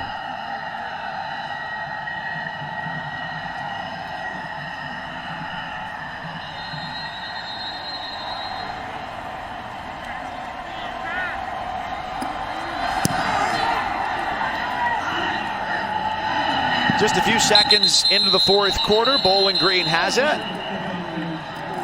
And trying to find the positives here down the stretch. Cole, one of the things that you told me a few times over the past couple days was that there were positives, small battles won by Bowling Green that may not be apparent to the naked eye, but you get the microscope out and you can see some things that get picked up along the way. Absolutely, and I think you have to continue to try to build on that, and you'll try to do it during this series. One thing that we were told about that Bowling Green offensive line, that there's a young group that they're excited about. They want to try to get them some reps. Brought 6 freshmen in. They believe that 4 or 5 of those are going to be early contributors here in the next year or 2. It's a first down run for Terrion Stewart, the freshman from Sandusky, Ohio. 2,500-yard rusher each of the last 2 years in high school. Also a wrestler at 195 pounds. They list him at 215. Cutting weight's not uncommon in wrestling, but 20 pounds. He bulked up for this weight. You get away from a lot of that conditioning and hit the weight room. It's not that difficult for some guys, but wrestling to me is the one thing that I will push my sons to do, because I think it benefits you in so many other sports. Football, basketball, baseball. I think it just benefits body control, body balance, conditioning, grit, fight, heart, determination. I think it's a great sport. Getting to be up close and personal at the last 3 NCAA wrestling championships, it's been, I think, pound for pound, easily the most well-rounded athletes I've ever seen. It is the original combat sport. I mean, it's the original sport, technically. And so I just think there's so many lessons to take from it that are applicable to life and to all other sports that you are going to end up playing. I mean, the mental toughness, the physical toughness. There's a lot of strategy that goes into it. I mean, especially if you're talking about linemen. Think about a running back, the body control, the body balance that you have to have. Guys are bouncing off your quads and your hips and knees and ankles. You got to torque your body all different directions. Absolutely benefits that. And you had not too long ago, actually, although the MAC relative to the Big Ten and the Big 12 is not your powerhouse wrestling conference, but Kyle Cannell a couple years ago from Kent State came out of nowhere to finish 3rd at the NCAA championships just a couple hours away in Cleveland. I mean, think about what Brian Van Gorder told us about this Bowling Green defense, that they did not win enough in their season opener. They didn't win enough one-on-ones or won enough guys who won their individual assignment on every play. Well, what do you got to do when you're wrestling? That's it. There's no one else to rely on. I mean, you ain't tagging anybody in. JYD's not coming off the top rope. Not that kind of wrestling. No.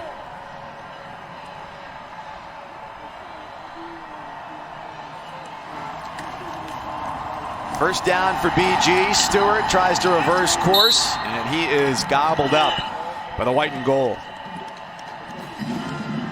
Speaking of relying on other people, too, one of the things that Sean Lewis told us that he was able to do earlier this year, as he tested positive for COVID-19 and has subsequently recovered, fortunately for him, the impacts and side effects of that were relatively mild. But they put together a coaching depth chart, which was the first that I'd heard of that this year. Assuredly not the first program that's done it, but an interesting thing that in a normal year you'd really never have to consider. Oh, you would never think about it. And I think reorganizing your football facility has been priority number 1 for a lot of these college head coaches. And that is like what you're talking about. If the head coach goes out, if the offensive coordinator goes out, if the O-line coach goes out, who's up next? Who takes control of that responsibility? And having the understanding of where each and every responsibility is going to go. That play is under further review. They're going to take a look at that catch. If something like that happens, you have to have a plan for that. Take a look here over the middle.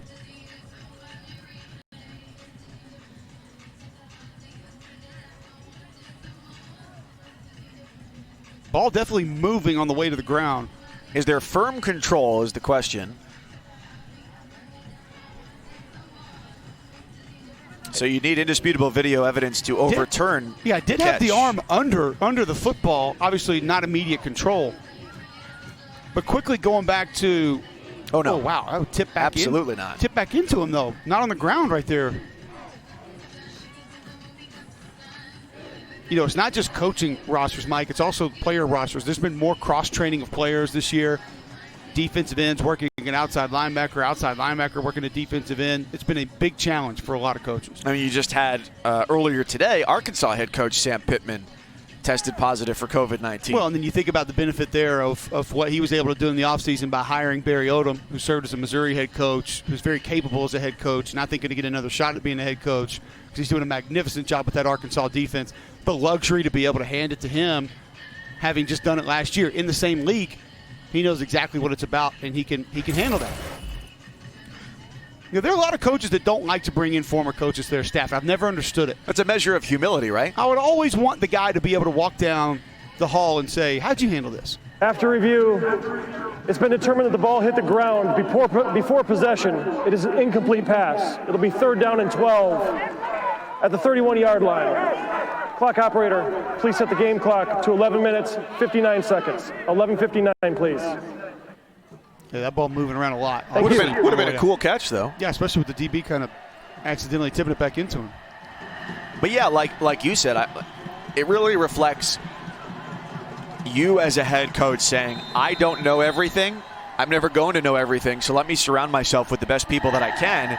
And on the Bowling Green staff, you have Terry Malone, who's been there, done it, seen it all. He's won a Super Bowl ring back in 2006 with the Saints. And Brian Van Gorder, who's been with just about every level, 3 NFL teams. This is his 10th FBS program. He's coached at Division II and high school, where he started in Florida. Yeah, and you've got, I mean, there's obviously a heavy Michigan influence with Loeffler. Terry Malone was on some of those Michigan staffs back in the day. Linebacker coach Steve Morrison was a captain on some of those Michigan teams. So, you know, Loeffler going back to his roots, his Michigan days as well. So 4th and 10. Penetration sends McDonald on the run. He throws a wobbler. It is caught. The drive stays alive with the completion to Noah Massey. All right, just having a hard time getting a spiral out there with this ball being wet and heavy.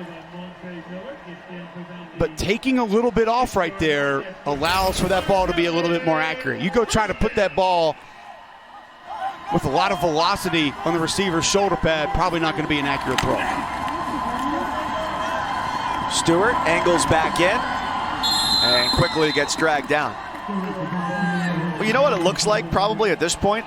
You remember when you were in grade school and you played dodgeball, and there was really the small ones that you could grip really well and throw a fastball, and then the ones that were too big and you just had to lob them with your palm? Is that kind of like what it's like throwing a heavy, wet football? A little bit. You see how slick it is there. Nike ball is a little bit more, it's a little bit more pointy as well. It's not as fat, and so you could imagine it might be a little easier to grip, but it looks extremely slick out here tonight. See if that's catchable. There's a flag. It'll go against Elvis Hines, the corner. It's one of those things, too, when you hear, when the NFL draft comes around and you hear the obsession. Pass interference, defense number 14. That foul occurred in the end zone. The ball be placed to the 2-yard line. Automatic first down. You know, you hear that obsession with hand size, and we've talked about it with a lot of different quarterbacks, and you know, oh, Johnny Manziel, you know, big hands. Kyler Murray, you know, big hands. Some guys, small hands. And when the ball is wet is when that actually does matter, because you're not holding the football with your entire hand. You're actually holding it more with your fingertips and the tip of your thumb. So the bigger your hand is, obviously you can cover more surface area of the ball, easier to throw. Stewart tumbles to the 1. That is a good explanation, because I think if you hear that without context, you wonder why it matters. And it's not necessarily a holistic application, but a very specific moment in time where that does become a crucial factor. Bowling Green was held to just 3 points last week as they lost against Toledo 38-3. Got their first touchdown of the season in the first half, looking for their second, and it belongs to Tyrion Stewart, the freshman.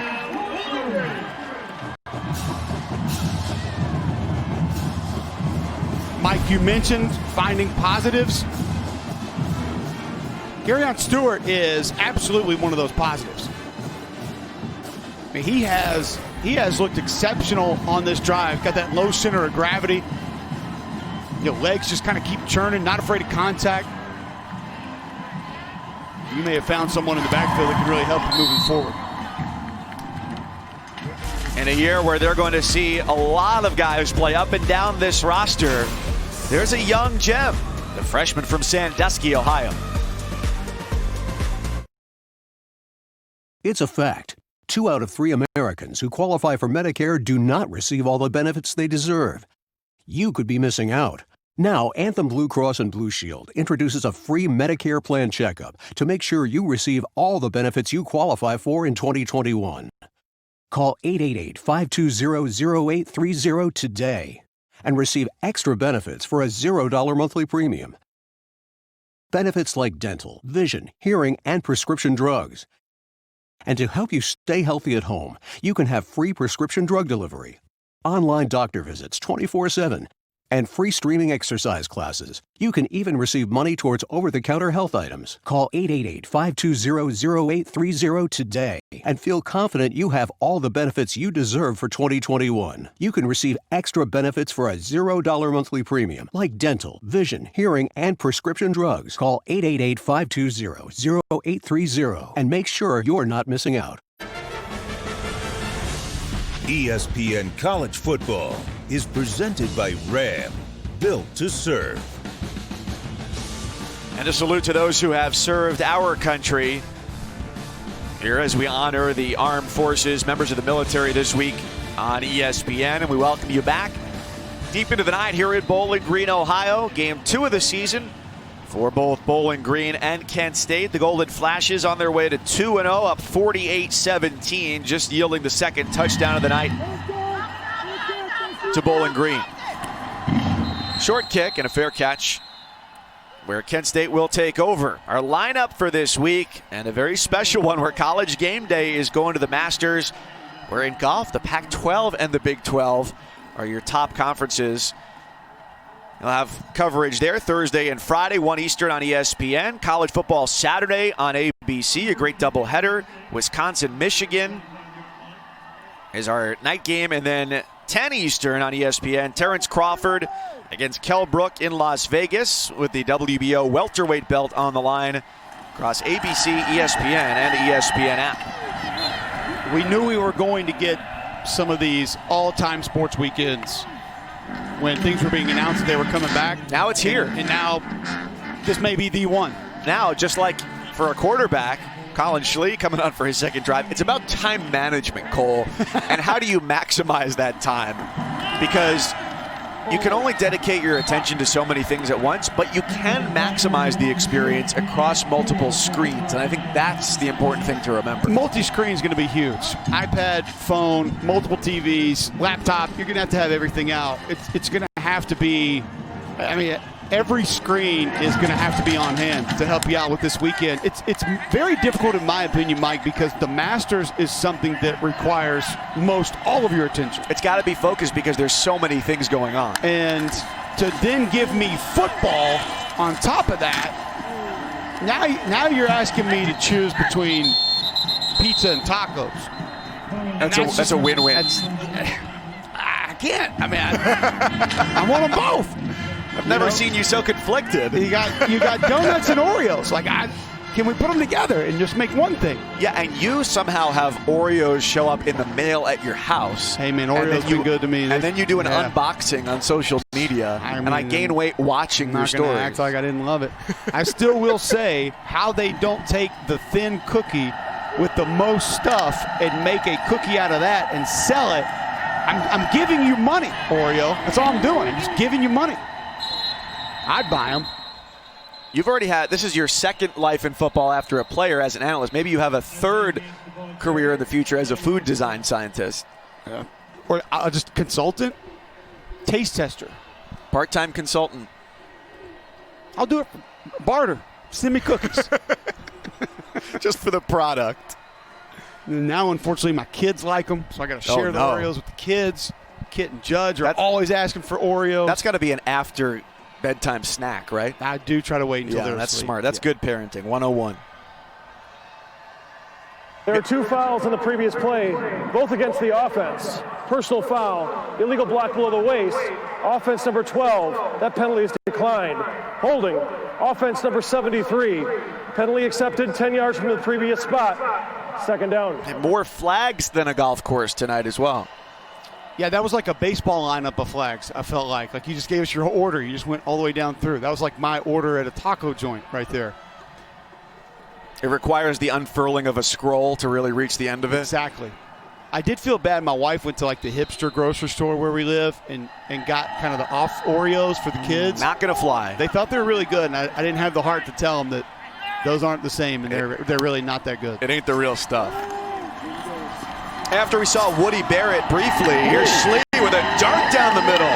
There is no drop-off to this offense, even in the fourth quarter, with the freshman at QB. I'm going to tell you what, Colin Schlee has come in and shown explosiveness in the ground game. How about this dart? Shoot right at you. 33 yards. That's a nice toss. After a pump fake, his pass down the sideline is tipped. Isaiah Johnson-Mack, the senior from Florida, just got a hand on it. Pretty good decision, though. The coverage rolls up top, so you know you can't go to the fade there. You're trying to pump and go. So when the coverage rolls up top, you got to try to squeeze it in between. But enough on that's where I don't think anything catastrophic was really going to be able to happen.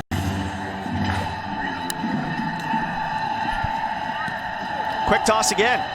And to the outside. That's enough for Kent State first down. Colin Schlee gets it out a little bit more quick. Ball comes out with a little more zip, a little more velocity, strong arm. I think if you're Sean Lewis, you have to like what you're seeing with your young quarterback right now.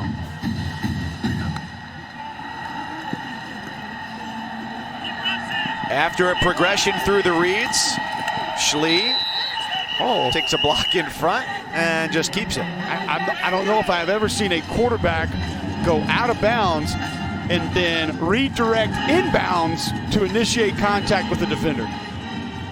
Schlee is winning people over play by play here in the fourth quarter of this game. He's 2 yards out of bounds, and he goes at a DB. Taking a lead from Brian Bradford. The old lineman will love that in film. What a catch. Running back teammate.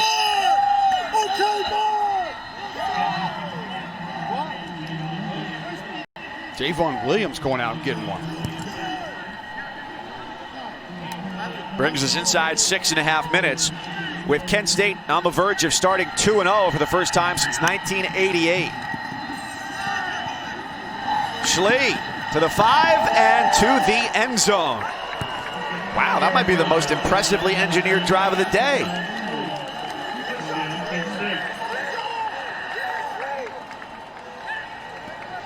I understand things are different. You play a much more comfortable brand of ball when you're up multiple scores. When the game is not really in jeopardy, you're not getting the same things from the defense. You're not getting the same personnel from the defense. However, there has been nothing not to like about Colin Schlee since he has entered this game.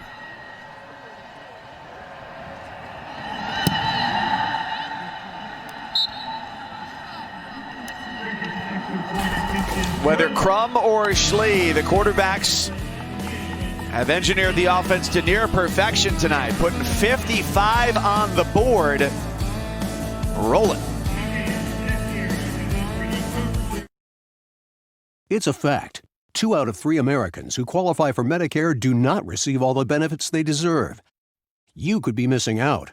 Now, Anthem Blue Cross and Blue Shield introduces a free Medicare plan checkup to make sure you receive all the benefits you qualify for in 2021. Call 888-520-0830 today and receive extra benefits for a $0 monthly premium. Benefits like dental, vision, hearing, and prescription drugs. And to help you stay healthy at home, you can have free prescription drug delivery, online doctor visits 24/7, and free streaming exercise classes. You can even receive money towards over-the-counter health items. Call 888-520-0830 today and feel confident you have all the benefits you deserve for 2021. You can receive extra benefits for a $0 monthly premium, like dental, vision, hearing, and prescription drugs. Call 888-520-0830 and make sure you're not missing out. College football this weekend on ABC at 3:30 Eastern. Notre Dame tries to make it 14 straight wins and continue the longest active streak in FBS. And then 7:30 Eastern, ABC and the ESPN app. It's number 13 Wisconsin and Michigan. Badgers favored by 1.5 under Jim Harbaugh. Michigan is 0-10 as the underdog. And that comes your way, ABC, this Saturday.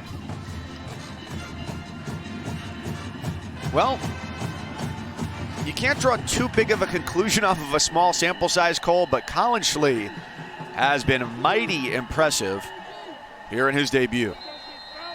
I said it before, I don't think that there's anything that he's done that you don't like. He's more explosive as a runner, seems to have a stronger arm, more accurate arm. Now, there's a lot that goes on in this offense that you and I don't know about, and that is calling plays, making checks, doing different things. So doesn't necessarily equate to him being the starter right now. And we'll see Bowling Green with the ball. 6:10 to go in the fourth. Next. It's a fact. 2 out of 3 Americans who qualify for Medicare do not receive all the benefits they deserve. You could be missing out. Now, Anthem Blue Cross and Blue Shield introduces a free Medicare plan checkup to make sure you receive all the benefits you qualify for in 2021. Call 888-520-0830 today and receive extra benefits for a $0 monthly premium. Benefits like dental, vision, hearing, and prescription drugs. And to help you stay healthy at home, you can have free prescription drug delivery, online doctor visits 24/7, and free streaming exercise classes. You can even receive money towards over-the-counter health items. Call 888-520-0830 today and feel confident you have all the benefits you deserve for 2021. You can receive extra benefits for a $0 monthly premium, like dental, vision, hearing, and prescription drugs. Call 888-520-0830 and make sure you're not missing out. Here in Bowling Green, Ohio, the Kent State Golden Flashes are on their way to their 3rd straight victory, which would tie their longest streak in this series against Bowling Green, which has it here 1st and 10 on their own 25. Mike Cousins, Cole Kublik with you here from Dwight Perry Stadium, as it's a big burst run on that first down handoff for about 19 yards to start this drive. We saw Terrion Stewart cap their last one with a rushing touchdown inside the 5. Speaking of players who have come in late and look good, Stewart has been one for Bowling Green, a guy that I think you can now begin to say he absolutely can help us down the road. And can certainly earn more carries because Andrew Clare, atop their depth chart, who went out early in the second half last week at Toledo, was scratched today with a shoulder injury, and no word on exactly how long he'll be out. Again, it's only a 6-game season this year for the MAC, so you got to maximize the time you get.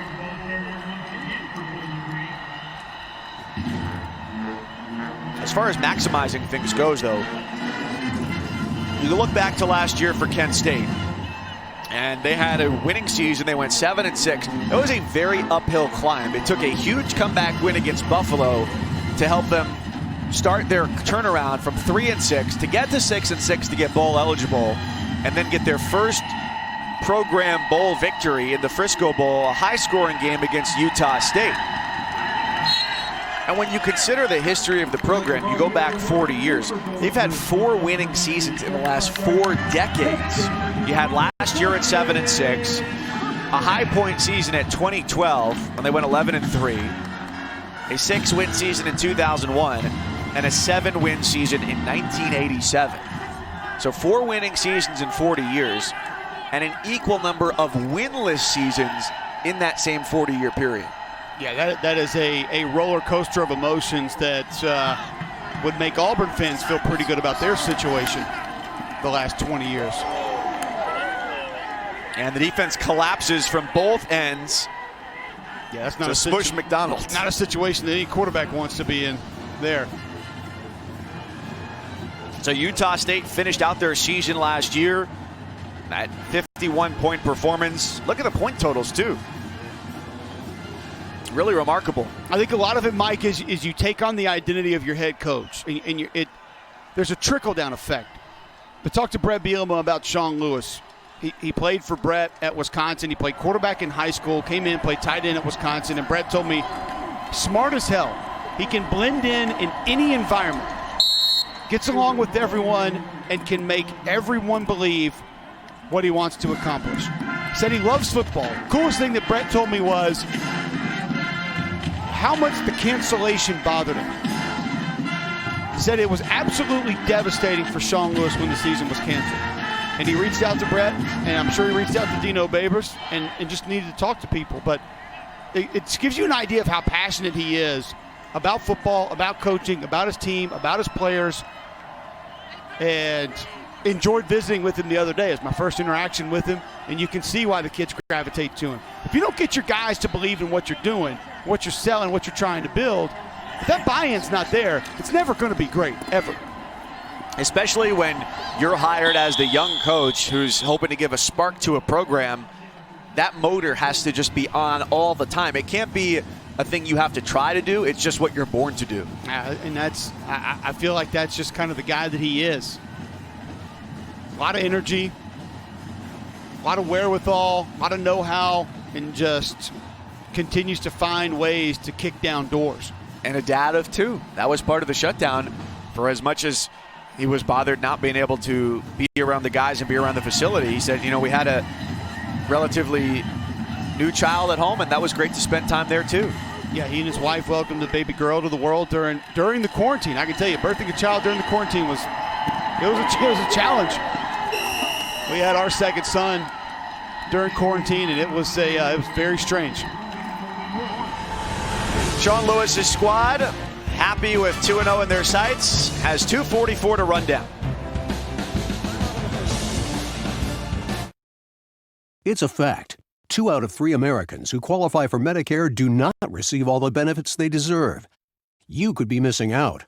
Now, Anthem Blue Cross and Blue Shield introduces a free Medicare plan checkup to make sure you receive all the benefits you qualify for in 2021.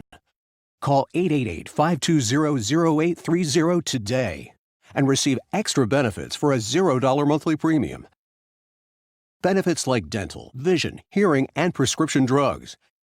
And to help you stay healthy at home, you can have free prescription drug delivery, online doctor visits 24/7, and free streaming exercise classes. You can even receive money towards over-the-counter health items. Call 888-520-0830 today and feel confident you have all the benefits you deserve for 2021. You can receive extra benefits for a $0 monthly premium, like dental, vision, hearing, and prescription drugs. Call 888-520-0830 and make sure you're not missing out.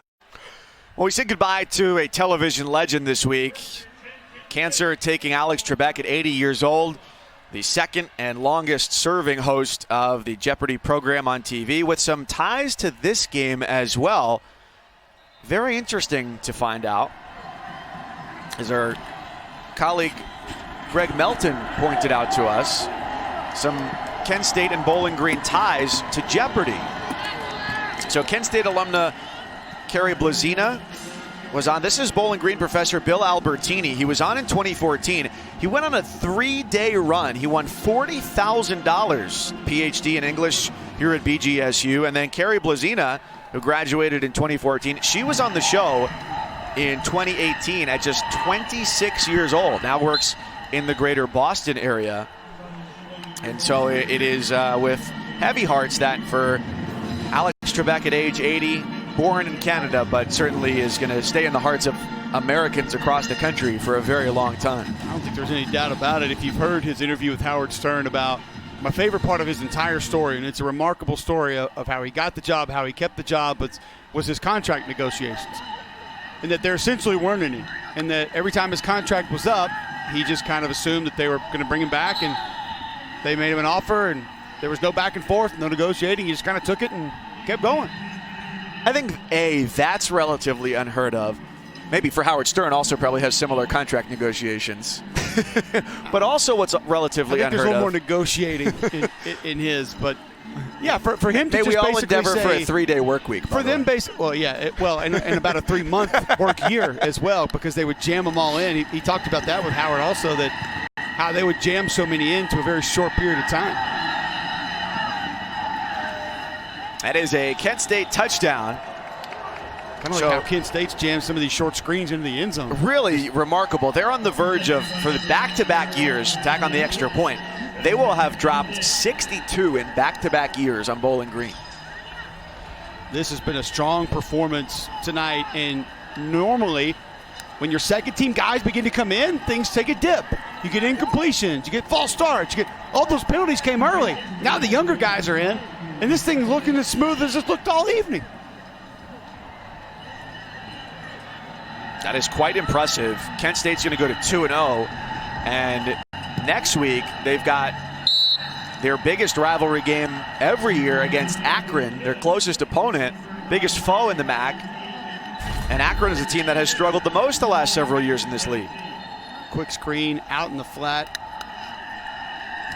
When you have those kind of wheels, it really only takes one move.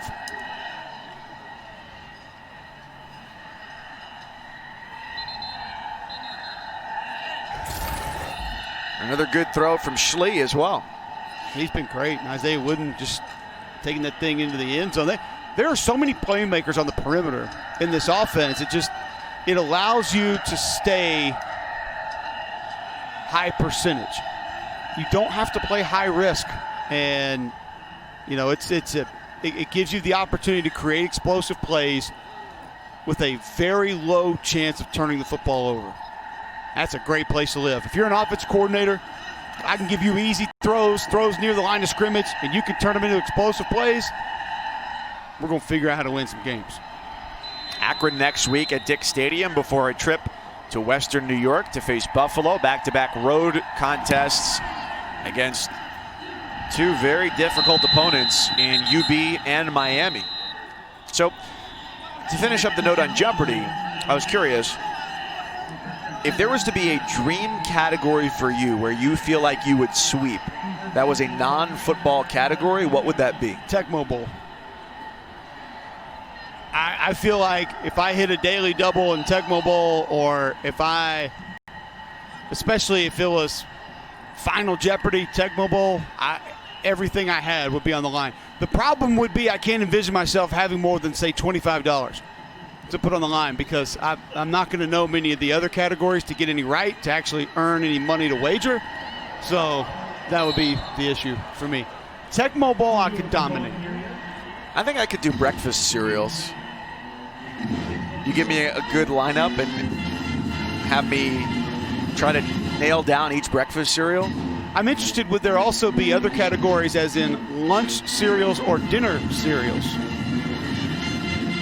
I think my answers would be for the public good to lay out everything about breakfast. But you're right.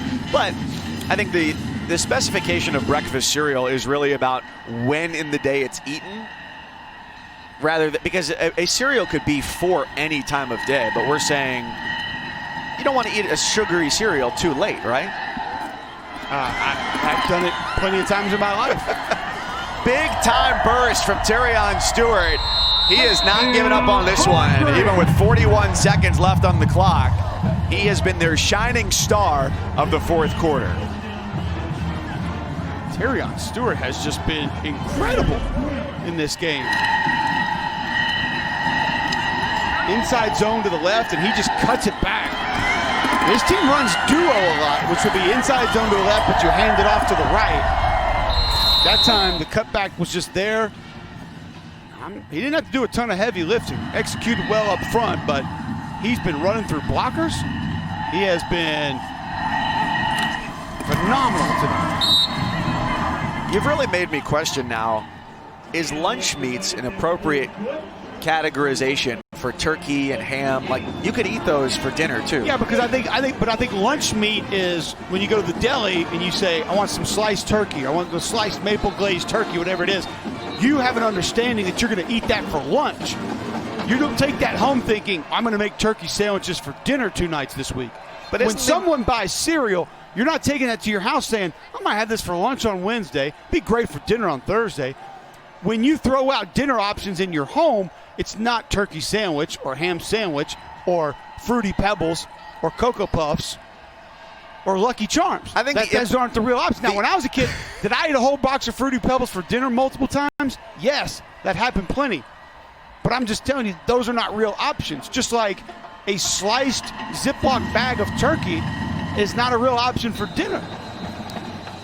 It's really about the intent and the implication of what's going to happen, I think, when you buy the cereal or make the sandwich with the meat that is prepared for lunch, because it can be eaten at any time, but it's what you intend to do with that food. It's just complicating things. It's what you're doing. Like you're the offensive coordinator that has too many attachments and too many plays and too many descriptions. You got to dumb it down. Give your play a number. Like, be like Hal Mummy and just be like 4. You're coming out here with breakfast cereal. Nobody, it's just cereal, man. There's no other cereals. If there's nothing else that I've learned today. I don't have dinner pizza. I have pizza. That's right. Even if it's at 1 a.m., it's still just pizza. Nobody has early morning pizza. Like you said, you're going to get. That's the only thing in the fridge. You said you said you're going to get tacos on the way home, right? But you can have breakfast tacos with eggs, sausage, bacon, salsa, whatever. I could. Like Kevin Garnett, anything is possible. So the question you may need to ask is, why do we not reference other tacos as dinner tacos or lunch tacos? I think in 2020, if there's anything that we need, it's more certainty about what lies ahead for us. And for the restaurateurs of America, we have a lot of suggestions for you. And I hope you've taken note. You thought he was just an Oreo connoisseur, folks, but Cole Kubelik is much more than that. That was an interesting application, too, of the fair catch on the kickoff, where if you call for the fair catch inside the 25, but you do not recover it cleanly, you don't get it at the 25. You get it where you picked up the ball. Well, Cole, 62-24. Kent State 2-0. Bowling Green 0-2. What do you say? Very impressive performance from Sean Lewis's group. Offense seemed to be on all cylinders for the majority of the game. You even got some backups in, got some valuable time, and they look like they could be something that's going to be beneficial for this team down the road. Terrion Stewart may be a guy that Bowling Green can lean on a little bit later, but they're going to have to try to find some positives to build upon and improve across the course of this season. First thing for Bowling Green, Mike, they need to get healthy, because I think some of the guys that are not involved in this football game are too important to them finding ways to win this season. Without their top running back, without their top defensive end today, hoping to avoid 0-3. Even after 15 minutes, the rest of the way, the golden flashes were flashed fast and in the rearview mirror most of the night. They are 2-0, a date at Dick's Stadium next Tuesday against the Akron Zips, one of the biggest games of the MAC each year, with Kent State trying to get to 3-0. They're 2-0 for the first time in 32 years. For our entire crew, my partner Cole Kubelik, Mike Cousins saying thanks for watching. Good night.